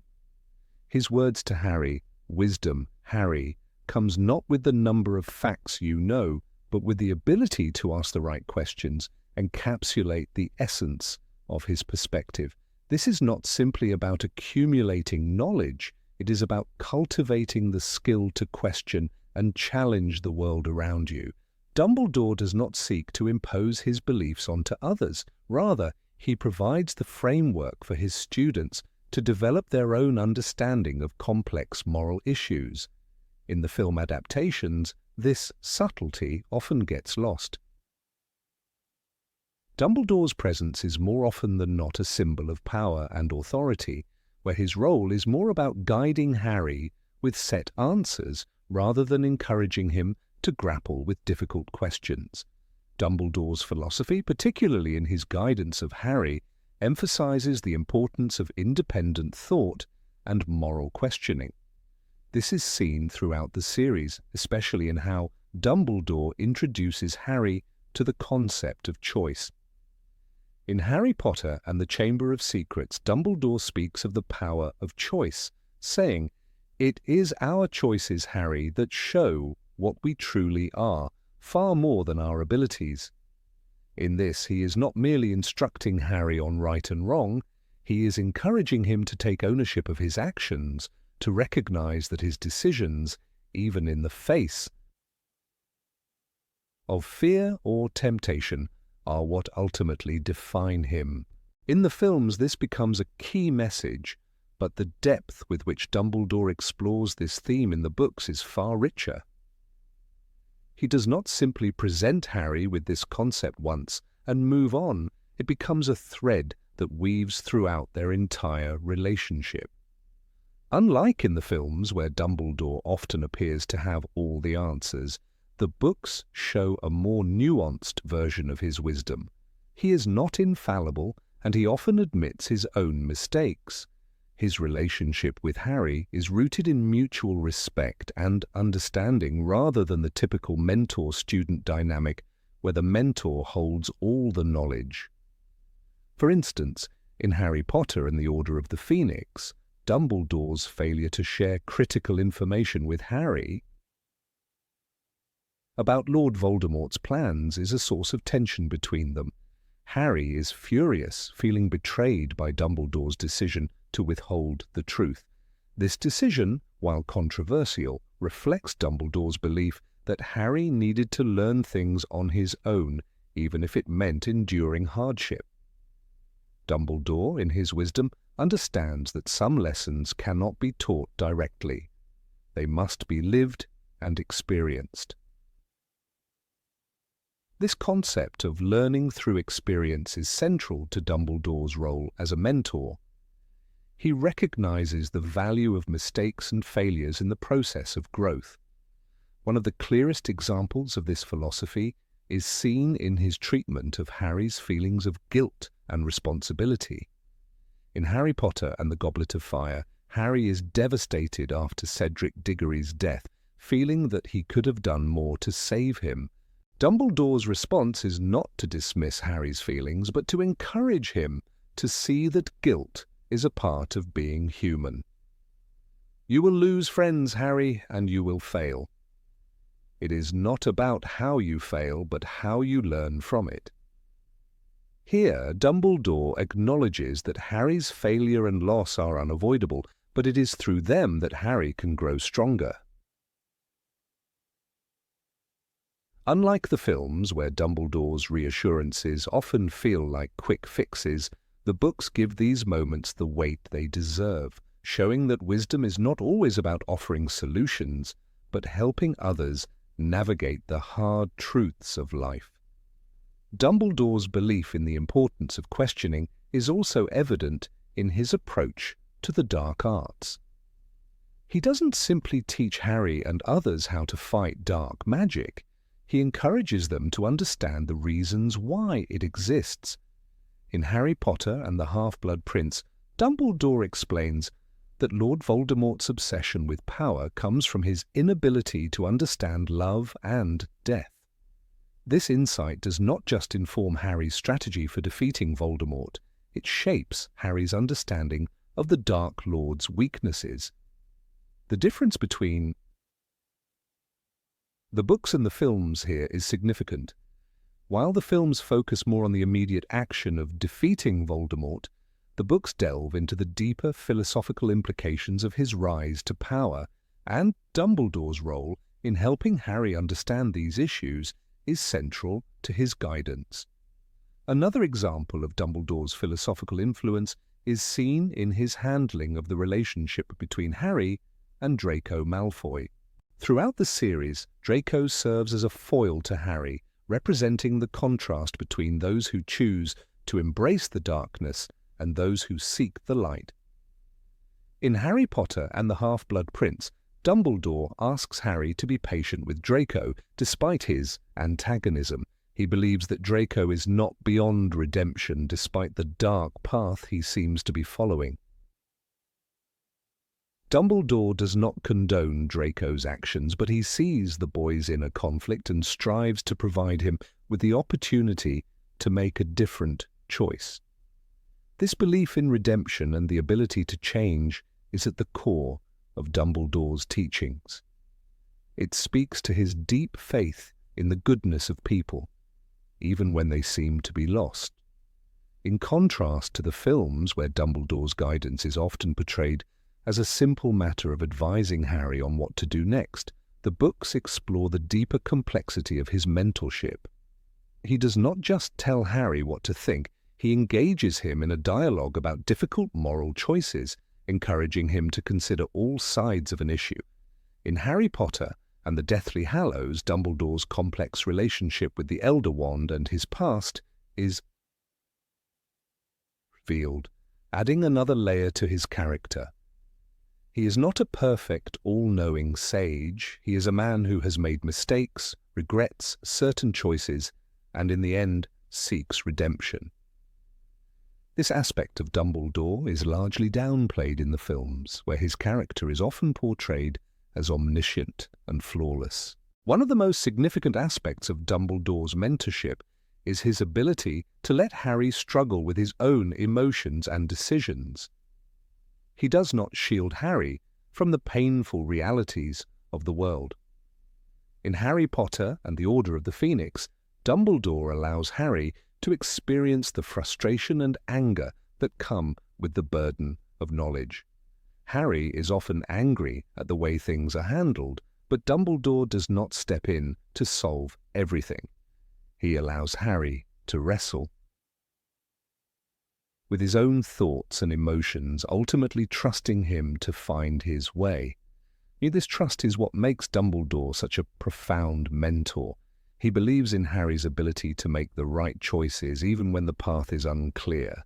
Dumbledore's wisdom is not confined to his words alone. It is embedded in his actions and decisions.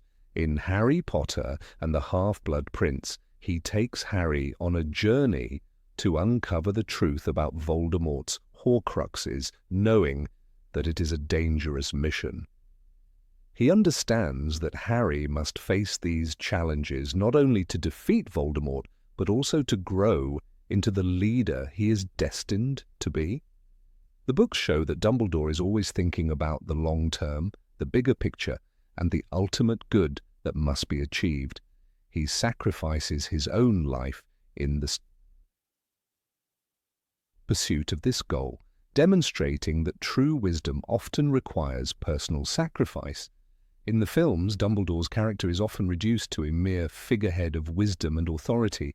His philosophical and emotional depth, which is explored in the books, is simplified into a more straightforward image of a kind and wise mentor. While his iconic lines about love and choice are preserved, the films fail to capture the full scope of Dumbledore's complex character. The books, however, give him a more profound and layered role. He is not just the teacher who knows all the answers. He is the mentor who encourages his students to find their own way, to question everything, and to trust in their own judgment.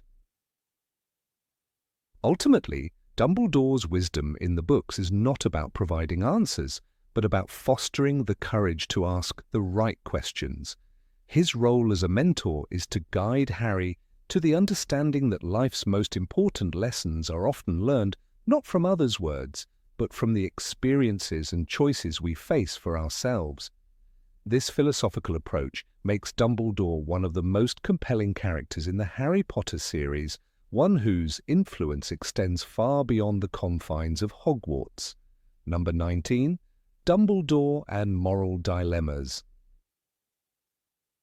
Albus Dumbledore, as one of the most complex and enigmatic characters in the Harry Potter series, stands as a figure whose moral decisions often transcend the immediate stakes of the narrative, reaching into the deep recesses of ethical philosophy.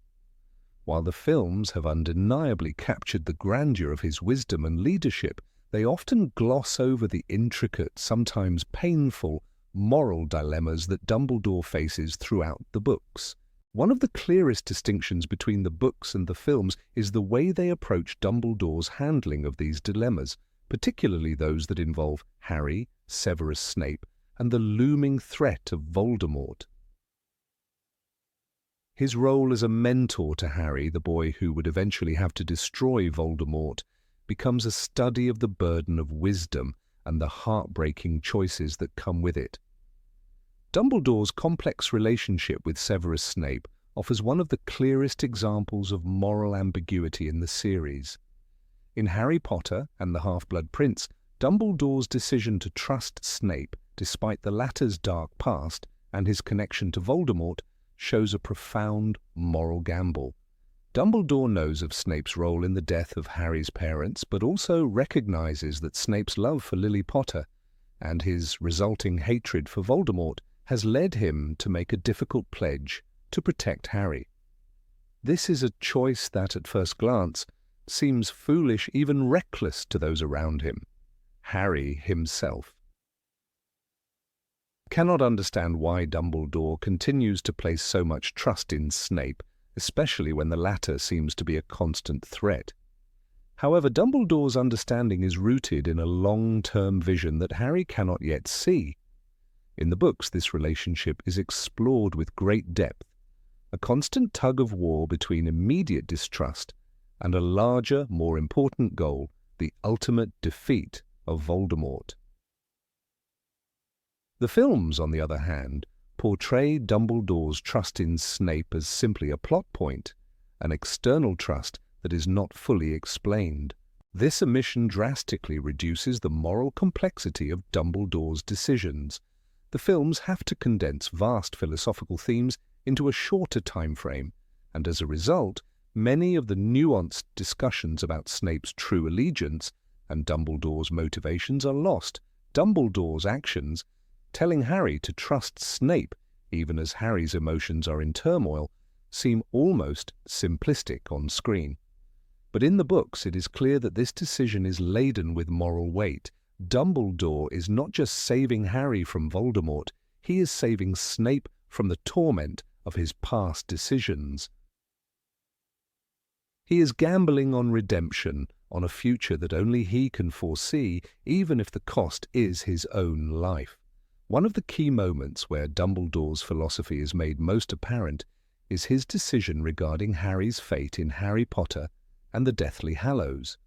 The fact that Dumbledore, having known of the prophecy about Harry and Voldemort, chooses to let Harry live a life filled with danger and turmoil is a decision that speaks volumes about his sense of moral responsibility. In the films, this decision is portrayed as part of the action, a necessary moment for Harry's journey. However, in the books it is far more poignant. Dumbledore, realizing that Harry must eventually sacrifice himself to destroy Voldemort, knows the consequences of that decision. But Dumbledore does not shy away from making it, knowing that it is the only way for Harry to fulfill his destiny. His words to Harry in the final moments are not those of a man who is cold and calculating, but one who is emotionally burdened by the knowledge of what must happen. In Harry Potter and the Order of the Phoenix, the moral dilemma deepens further as Dumbledore chooses to withhold critical information from Harry.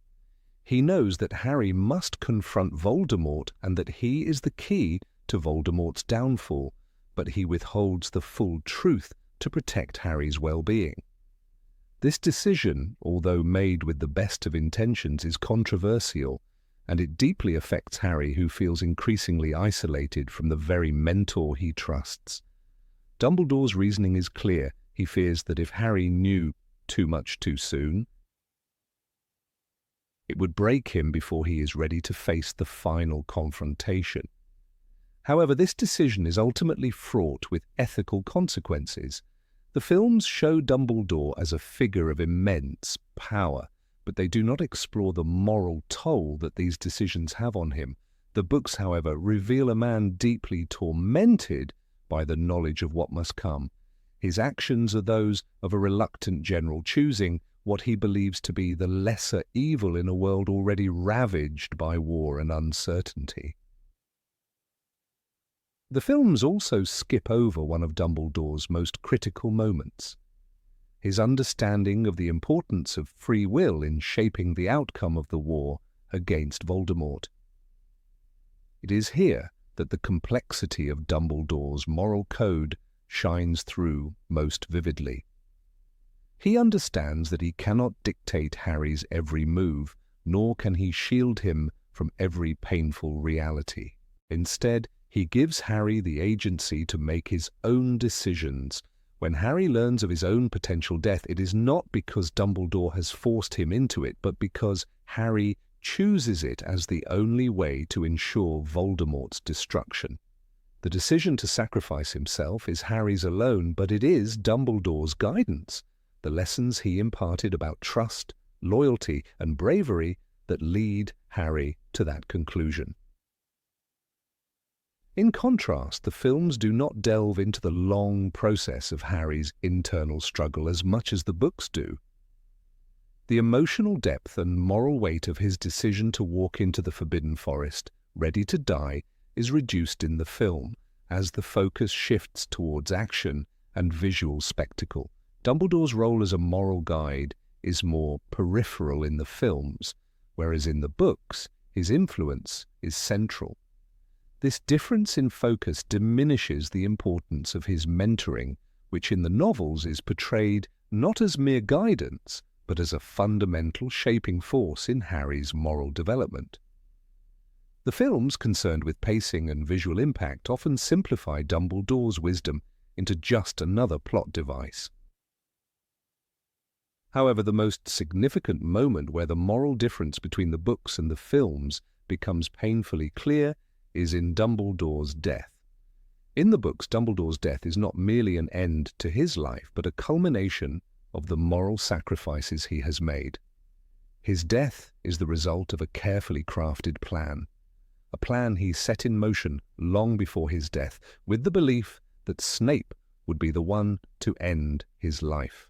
Dumbledore's decision to allow Snape to kill him, knowing that this would prevent Draco Malfoy from having to do so, demonstrates an extraordinary level of selflessness.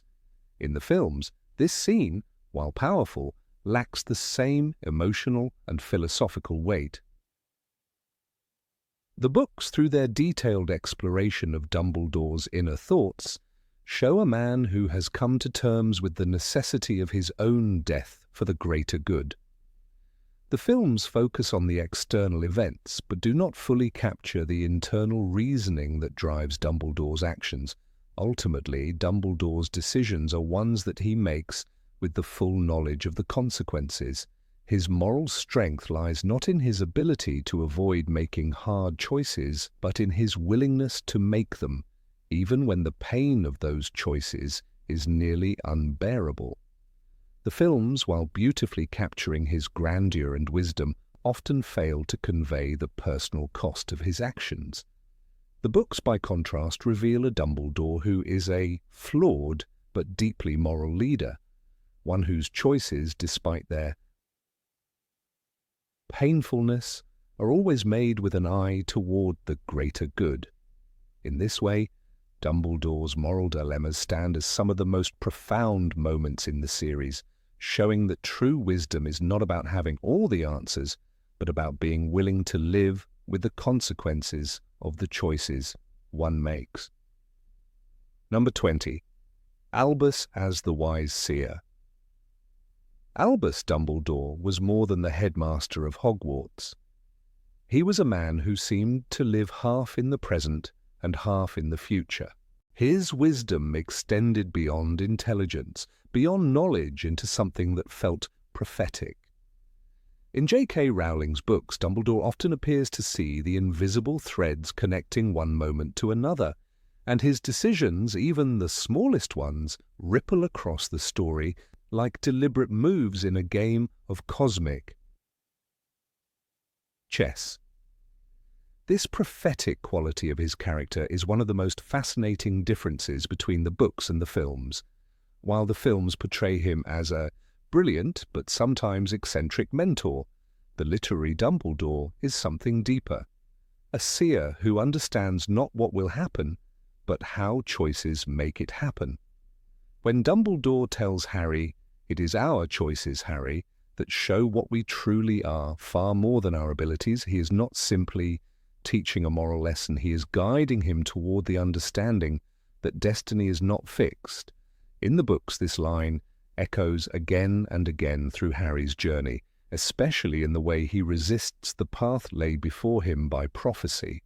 Dumbledore's way of foreseeing things lies not in crystal balls or divination, but in insight, a kind of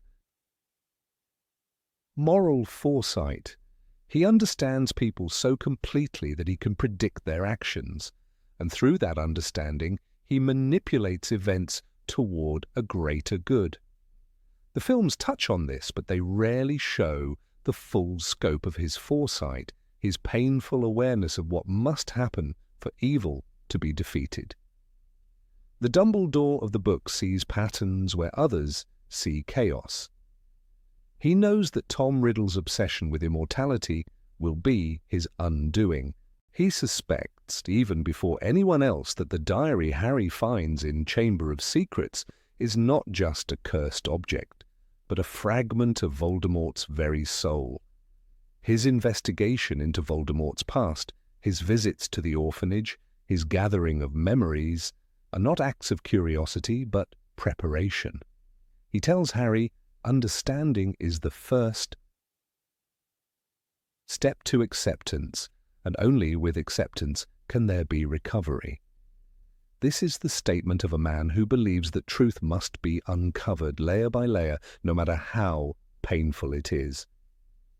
Dumbledore's foresight here isn't mystical, it's analytical, grounded in his profound empathy and his refusal to ignore uncomfortable realities. The films simplify Dumbledore's intelligence into a kind of quick-witted wisdom. In the books, however, there is tragedy in his foresight. He sees the suffering that must come, and he carries it quietly, bearing the burden of knowledge no one else can share. One of the most haunting examples of this comes in The Half-Blood Prince, when Dumbledore prepares Harry for a world without him. Every lesson, every clue, every story about Voldemort's past is a piece of the map that will lead Harry to the Horcruxes. Dumbledore already knows he is dying, poisoned by the cursed ring, and yet he uses his final months to orchestrate a series of events that will outlive him. His death is not an accident, not even a sacrifice. It is part of his plan, and that makes it more devastating. The films capture the moment, but not the depth of that plan, nor the years of calculation that led to it. In Order of the Phoenix, Dumbledore's prophetic insight reaches its most complex form. He tells Harry, "We cannot predict what will happen, but we can be prepared for it, and our preparation defines how we respond." It is a statement that captures his philosophy completely. He understands that power is meaningless without restraint, that courage without understanding is dangerous. This is why he keeps secrets from Harry, not out of arrogance, but because he knows too much knowledge too soon could destroy him. The Dumbledore of the films often seems distant or even careless, yet in the books his distance is a form of protection. He foresees Harry's emotional reactions, his anger, his grief, his confusion, and he prepares him for them, even when it means letting Harry believe he has been abandoned. Perhaps the most striking example of Dumbledore's foresight lies in his relationship with Severus Snape. When he asks Snape to protect Draco Malfoy's soul by killing him, he is not acting out of desperation, but of vision. He foresees that Voldemort will demand Draco to commit murder, and he knows that allowing that act would corrupt Draco forever. Instead, he gives Snape a choice, a dark, moral choice, that serves a larger purpose. "Do not pity the dead, Harry. Pity the living, and above all, those who live without love," Dumbledore tells Harry later, and it becomes clear that he foresaw the outcome of love and loyalty, even among the most broken souls.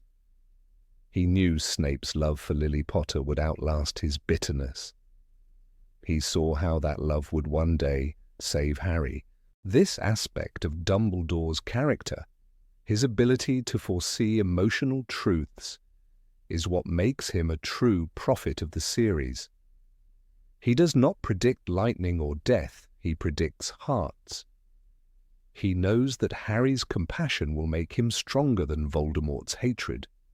He knows that Neville's courage, hidden under years of doubt, will one day rise to destroy Nagini.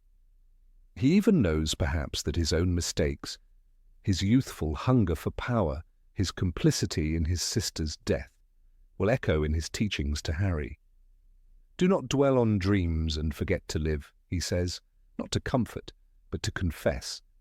His entire life is an act of atonement disguised as mentorship, a man using foresight to ensure no one repeats his failures. In the films, this prophetic aspect is often replaced with spectacle.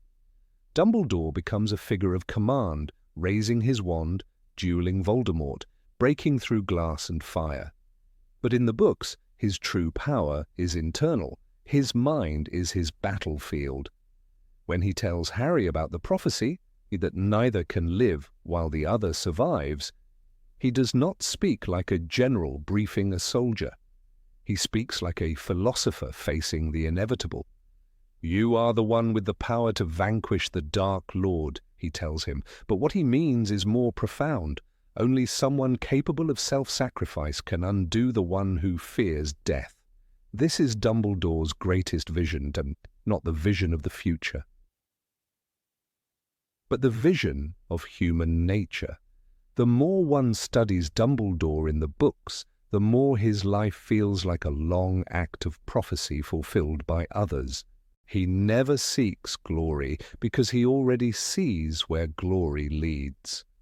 His refusal to accept the position of Minister for Magic is not humility, it is foresight. He knows power corrupts, and he has been corrupted once before. His tragic youth with Gellert Grindelwald taught him that intellect, without morality, is deadly. When he later tells Harry that he feared power, he speaks as someone who once believed he could guide the world, and nearly destroyed it instead. This is why his mentorship of Harry is filled with restraint. He foresees the danger of becoming another manipulator, and he walks that line carefully until the end. In the Deathly Hallows, his prophetic nature is finally laid bare. The memories Snape gives Harry reveal that Dumbledore has anticipated almost every step. Harry's death, his return, the destruction of each Horcrux. Yet there is humility in his planning. Perhaps those who are best suited to power are those who have never sought it, he once told Harry. This humility is part of his foresight. He understands that control over the future is impossible, but influence over it is not. He plants seeds, knowledge, courage, compassion, and trusts that others will carry them forward. Even his manipulations are acts of faith. One of the most revealing passages comes when Dumbledore and Harry meet in the white limbo of King's Cross. There, stripped of all power and pretense, Dumbledore admits his flaws. "I cared more for your happiness than your knowing the truth, more for your peace of mind than my plan." For once, the prophet admits the price of foresight. Loneliness. He has lived his entire life seeing too much, predicting too much, and carrying too much guilt. Yet even here, he teaches Harry the final lesson. Do not pity the dead. It is a reminder that foresight without compassion leads to despair. What makes Dumbledore great is not that he sees the future, but that he accepts its uncertainty. The film version of Dumbledore, especially in the later movies, captures fragments of this wisdom, but misses the slow, deliberate patience that defines him in the books. Michael Gambon's Dumbledore is fiery, commanding, sometimes abrupt, while Rowling's Dumbledore is quiet, contemplative, always speaking as if time itself were his ally. In the novels, every pause, every twinkle of the eye carries meaning. He is not a wizard reacting to chaos, but one who understands that chaos itself is part of the design.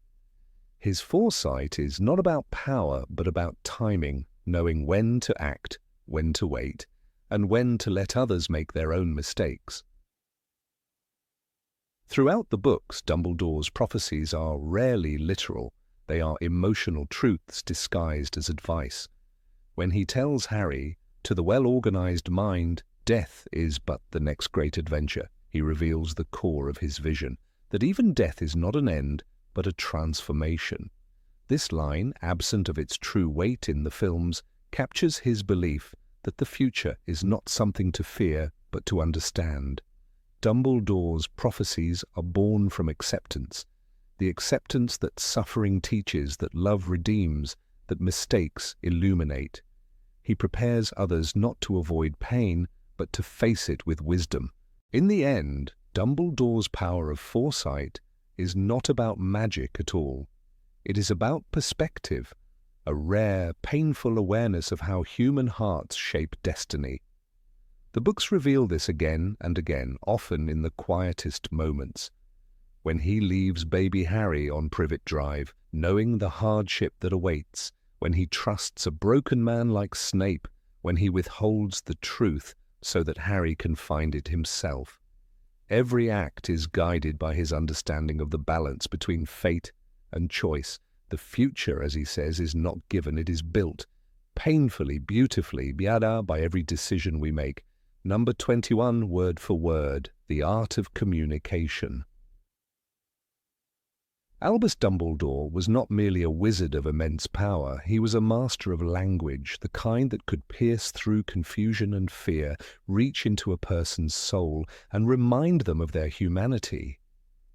In the books, J.K. Rowling crafted Dumbledore's voice with the precision of a poet and the compassion of a mentor.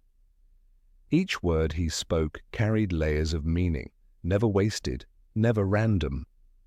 In contrast, the film adaptations often reduced his wisdom to brief, almost hurried statements, losing much of the emotional resonance that made him such a compelling teacher and moral guide to Harry.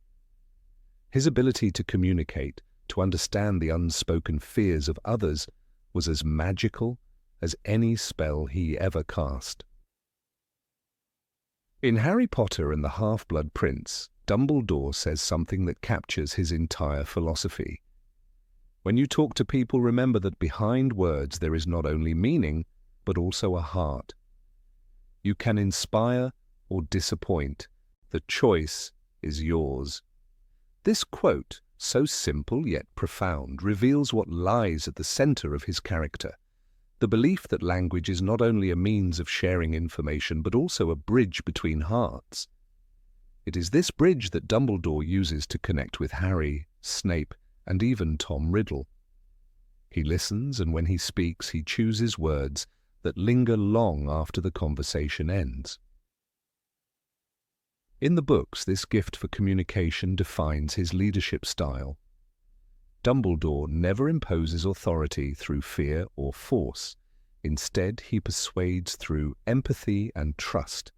Consider the moment in the Philosopher's Stone when Harry, confused and frightened after his first encounter with Voldemort, finds Dumbledore by his bedside.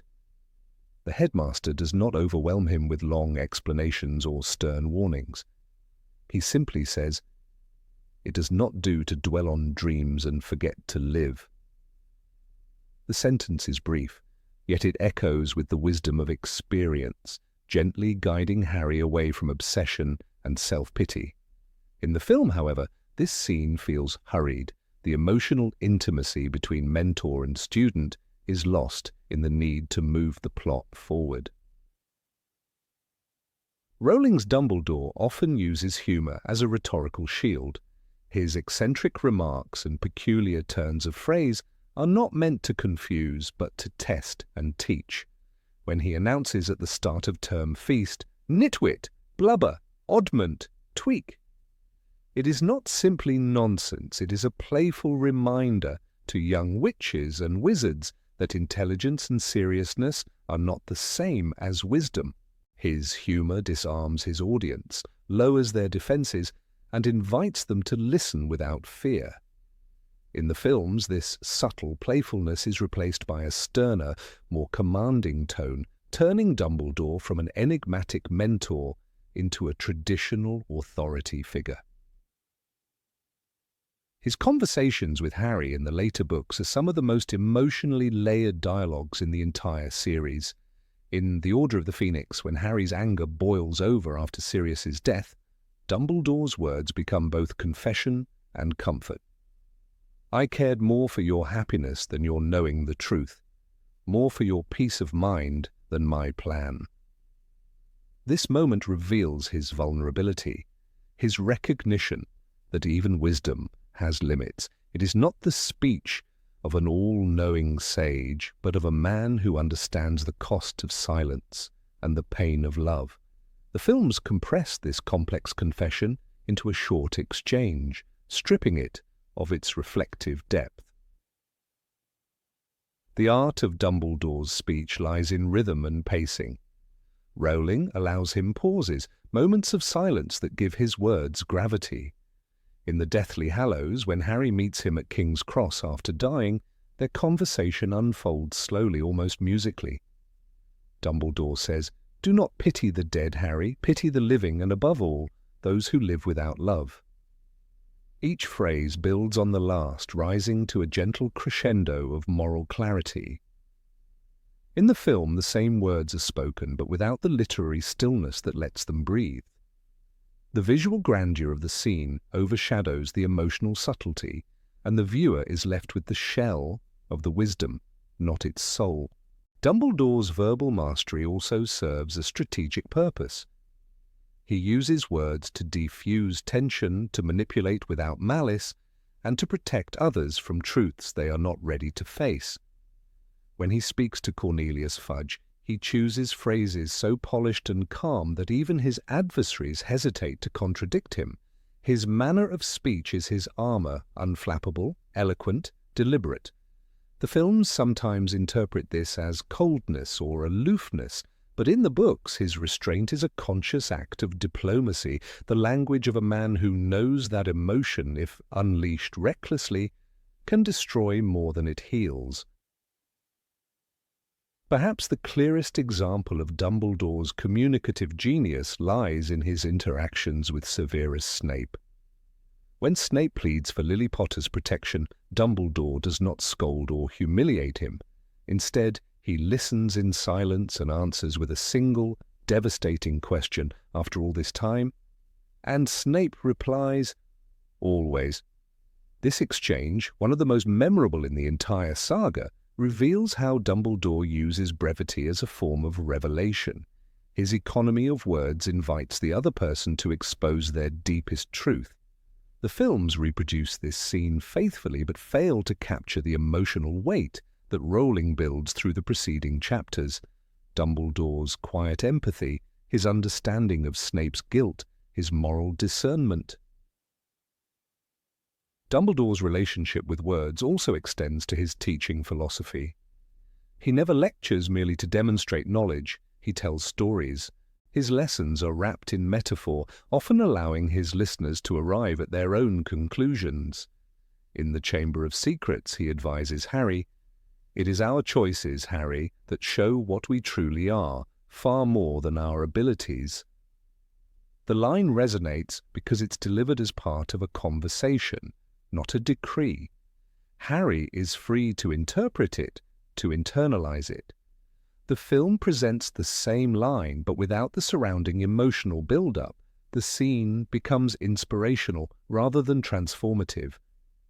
In Rowling's version, the reader feels that Dumbledore's words change Harry's moral compass forever. Even when Dumbledore speaks to those who oppose him, his tone remains composed and compassionate. In The Goblet of Fire, after Voldemort's return, he addresses the terrified crowd at Hogwarts. His speech is not a call to arms, but a call to conscience. Dark times lie ahead of us, and there will be a time when we must choose between what is easy and what is right. These are not the words of a commander, they are the words of a teacher who trusts his students to understand responsibility. In the film, this speech is delivered quickly, almost as exposition. The cinematic Dumbledore commands attention, but the literary Dumbledore earns it. The subtlety of Dumbledore's communication is mirrored in the way he listens. He is never impatient with those who struggle to express themselves. When Luna Lovegood rambles, when Hagrid confesses his guilt, when Harry's anger blinds him, Dumbledore's silence becomes a kind of language. It is active attentive, non-judgmental. In the books, Rowling describes his gaze as one that made you feel he could see the best part of you, even if you yourself could not. The films rarely dwell on these moments, focusing instead on his grand gestures. Yet it is his quiet listening that defines his greatness as much as his words. Even in his final moments, Dumbledore uses speech as a shield and a gift. On the Astronomy Tower, facing death, his last words to Draco Malfoy are not curses but compassion. "You are not a killer." The line, brief but piercing, encapsulates his lifelong belief that words can transform destiny. He offers Draco a chance to step away from darkness through the power of recognition and forgiveness. The movie keeps the line but fails to convey the emotional current beneath it, the silent plea of a dying man who still believes in redemption. Dumbledore's communication style in the books also influences how readers perceive morality. He never dictates right and wrong as absolutes. He frames them as choices born from empathy and courage. His dialogue teaches ethical thinking without preaching. When he tells Harry that to the well-organized mind, death is but the next great adventure, he is not trivializing mortality, but reframing it as a continuation of learning. This philosophical calmness teaches readers how to face fear. The films echo the quote, but strip it of its contemplative tone, turning it into a slogan rather than a meditation. In the books, every conversation with Dumbledore becomes a turning point. His words are like spells that alter emotional reality. After each meeting, Harry leaves changed, more aware, more human. Dumbledore never tells him exactly what to do. He opens doors in his mind. Rowling makes language itself an instrument of transformation. In cinema, however, where visual spectacle replaces internal reflection, these transformations are less visible. The viewer sees events, but the reader feels evolution. The contrast between the literary and cinematic Dumbledore reveals something larger about storytelling itself. Books allow language to work slowly like alchemy, transforming thoughts into understanding. Films, by their nature, compress that process into moments of performance. What is lost is not Dumbledore's wisdom, but his rhythm, the pauses, the humor, the compassion between sentences. His art of communication is not only about speaking wisely, but about giving words the time to settle into the heart. And perhaps this is what makes Rowling's Dumbledore unforgettable. He shows that true power lies not in spells or titles, but in the courage to speak with sincerity and to listen with humility. His magic is the magic of words, gentle, deliberate, eternal. Through his example, readers learn that communication, when guided by empathy and purpose, can become the most powerful magic of all. Number 22. The quirks that add depth. Albus Dumbledore has always been one of the most fascinating characters in J.K. Rowling's world, one wise, eccentric, compassionate, yet deeply flawed. But what truly separates the Dumbledore of the books from his cinematic counterpart is not just his knowledge or his power, but his strangeness, those whimsical, unexpected traits that make him human. In the films, Dumbledore is portrayed as a stoic leader, an almost saintly wizard of immense authority. Yet in the books he is something else entirely, a man who wears lemon drop candy in his pocket, who writes whimsical notes, who once calmly told a hall of terrified students, "Nitwit, blubber, oddment, tweak," to celebrate the start of the school year. That Dumbledore is not just a headmaster. He is a man who finds joy in absurdity, who uses humor to mask pain and to remind others that magic, at its core, is also wonder. This peculiar mixture of humor and wisdom is what gave Dumbledore his unmistakable presence in the books. He could say something profoundly philosophical, then immediately follow it with something utterly silly. It was his way of teaching, and to let the heart and mind dance together. In Harry Potter and the Philosopher's Stone, he tells Harry, "To the well-organized mind, death is but the next great adventure." Yet moments later, he confesses that he has a particular fondness for a good pair of woolen socks, lamenting that no one ever gives him any for Christmas. It is this blend of solemn truth and childlike honesty that makes him so alive on the page. The Dumbledore of the films, however, rarely indulges in such moments. He is the mentor, the general, the man of secrets. Gone are the socks, the sweets, and the quiet laughter that once made him feel like someone you could both admire and love. Rowling's Dumbledore was a master of contradiction. He was not only the greatest wizard of his age, but also someone who enjoyed small domestic pleasures. He could disarm his enemies with words just as easily as he could disarm his students with an unexpected joke. There was something deeply British about this humour. Dry, understated, and kind. When he awarded points to Harry and Ron for pure dumb luck, it wasn't merely a joke. It was Dumbledore's way of teaching humility, reminding them that even foolishness can lead to courage. In the films, this warmth is replaced by gravitas. Michael Gambon's Dumbledore, particularly from The Prisoner of Azkaban onward, feels more like a battle-hardened general than a mischievous philosopher. His eccentric sparkle is replaced by urgency. The world around him becomes darker, but he no longer provides the gentle light that once balanced that darkness.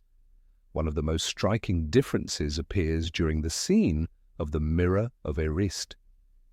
In the book, Dumbledore's words carry a poetic melancholy. It does not do to dwell on dreams and forget to live. Remember that.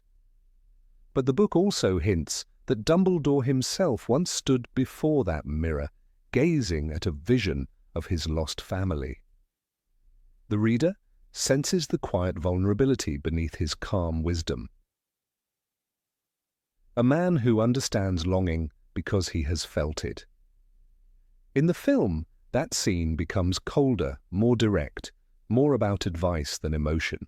The whimsical cadence of Dumbledore's speech is gone. The silence between his words, the pauses that hint at buried grief, are replaced by a simple exchange of dialogue. The cinematic Dumbledore instructs, but the literary Dumbledore reflects. There is also the matter of his relationship with Harry. In the novels, it feels like a dance between a teacher and a student, but also between two souls learning from each other. Dumbledore encourages Harry not only to be brave, but to be curious, to question even him. When Harry asks why Voldemort feared death, Dumbledore doesn't lecture. He muses almost playfully, as if inviting Harry to join him in an intellectual game. In The Half-Blood Prince, Dumbledore says, "It is the unknown we fear when we look upon death and darkness, nothing more." He doesn't just deliver wisdom, he reveals his own humanity, his own struggle to understand the very things he teaches. The film version, however, often reduces this relationship to orders and exposition. The magic of mentorship, the subtler emotional interplay, is overshadowed by plot. Perhaps one of the most delightful aspects of the book Dumbledore is his taste for absurdity. He once wrote to the Ministry of Magic requesting permission to use the school's funds to buy a dozen new chamber pots. He once sent a howler to his brother, Aberforth, filled with nothing but goat-related puns. These small details scattered throughout the text paint the portrait of a man who does not take life too seriously. Life is too short to take seriously all the time, he tells Harry in the first book. Sometimes you just need to give yourself a little freedom. Try it. It's fun. That spirit of freedom defines him. It is what allows him to walk into danger with a twinkle in his eye. Without that eccentricity, the films lose something vital. The sense that wisdom can coexist with whimsy. Even his office reflects this duality in the novels, described as cluttered, full of mysterious devices that whir and puff little clouds of smoke. It feels alive, almost sentient. The portraits on his walls talk back, and he listens to them with genuine amusement. He is a man surrounded by noise, light, and laughter, a living embodiment of the unpredictable magic of Hogwarts. In the movies, his office becomes grand but cold, a cathedral of authority. The golden instruments are still there, but they are props, not characters. The viewer no longer feels the same warmth, the sense that at any moment something could burst into song or explode into sparkles. The literary Dumbledore's world is curious and eccentric because he is curious and eccentric. The cinematic one is dignified but distant. His eccentric side also serves a narrative purpose in the books. It shields his darker past. Rowling's Dumbledore hides his regrets behind smiles and nonsense. His peculiarities are not just habits, they are armor. When we later learn about his youthful friendship with Gellert Grindelwald and the tragic death of his sister Ariana, his earlier oddities suddenly gain new meaning. They are the laughter of a man who has cried too much, the playfulness of someone who understands how easily power corrupts. The films hint at his sorrow, but rarely at his mask. Without his eccentric joy, we lose the contrast that makes his tragedy so poignant. The Dumbledore of the books also embodies the idea that intelligence should be tempered with kindness. His humor is never cruel, it's a reminder that laughter can heal. He treats even the smallest creatures with respect, from house elves to ghosts, because he sees dignity in every form of life. When he speaks to nearly headless Nick, he doesn't mock him but listens with genuine interest. These moments never made it into the films, yet they define who he is. His strangeness is not an act, it's empathy disguised as foolishness. It's his way of making others feel at ease in a world that often feels too serious. Even his relationship with Severus Snape gains complexity through his peculiar warmth. In the books, Dumbledore is not only Snape's superior, but also his confessor, a man who knows his guilt and still chooses to trust him. He offers not forgiveness through formality, but through quiet understanding. His humor with Snape, subtle, restrained, is another way of disarming pain. When he calls Snape's reluctance to drink a potion understandable cowardice, it's not mockery, but a strange kind of affection. The films, in contrast, reduce their dynamic to cold strategy. The quiet humanity between them, the mutual recognition of flawed men, is lost in the shadows. There's also a subtle rhythm in how Dumbledore speaks in the books. His sentences wander like spells, circling around the point before landing gracefully. He uses words like a painter uses color, layering meaning through tone. You never know whether he's joking or being profound, and often he's doing both. This linguistic dance disappears in the movies, where dialogue must be sharper and faster. What is lost is not just charm, but rhythm. The heartbeat of Dumbledore's character, the pauses, the small smiles, the moments where wisdom hides behind whimsy, they are all part of what made him real. Dumbledore's peculiarities also influence how others perceive him in the books. To students, he is both awe-inspiring and slightly ridiculous, the kind of man who might save your life one moment and offer you a candy the next. To his enemies, he is unpredictable, and that unpredictability is power. Voldemort, obsessed with control, cannot understand someone who thrives in chaos. It is Dumbledore's eccentricity that makes him dangerous.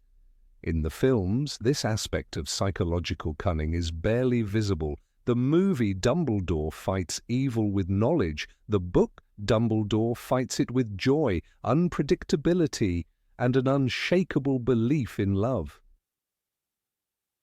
Harry himself learns from that strangeness. Through Dumbledore's example, he understands that being different, being odd, is not a weakness. It's strength. The old wizard's quirks teach him that courage is not just in battle, but in authenticity. When Harry later names his son Albus, it's not just out of gratitude, it's out of admiration for a man who taught him to be unafraid of being himself. The Dumbledore of the books left behind more than wisdom. He left permission to be imperfect, to laugh, to question, and to love even when it hurts. And perhaps that is what the films could never fully capture. The quiet, laughing melancholy of a man who had seen too much and still chose to smile. In Rowling's pages, Dumbledore's strangeness is his redemption. It is what allows him to face darkness without losing light. His eccentricities are not comic relief. They are the proof that humanity and greatness can coexist. When he says, life is too short to take seriously all the time, it isn't a joke, it's a philosophy. A reminder that even in a world of magic and monsters, the most extraordinary power of all is the courage to be wonderfully, unapologetically strange.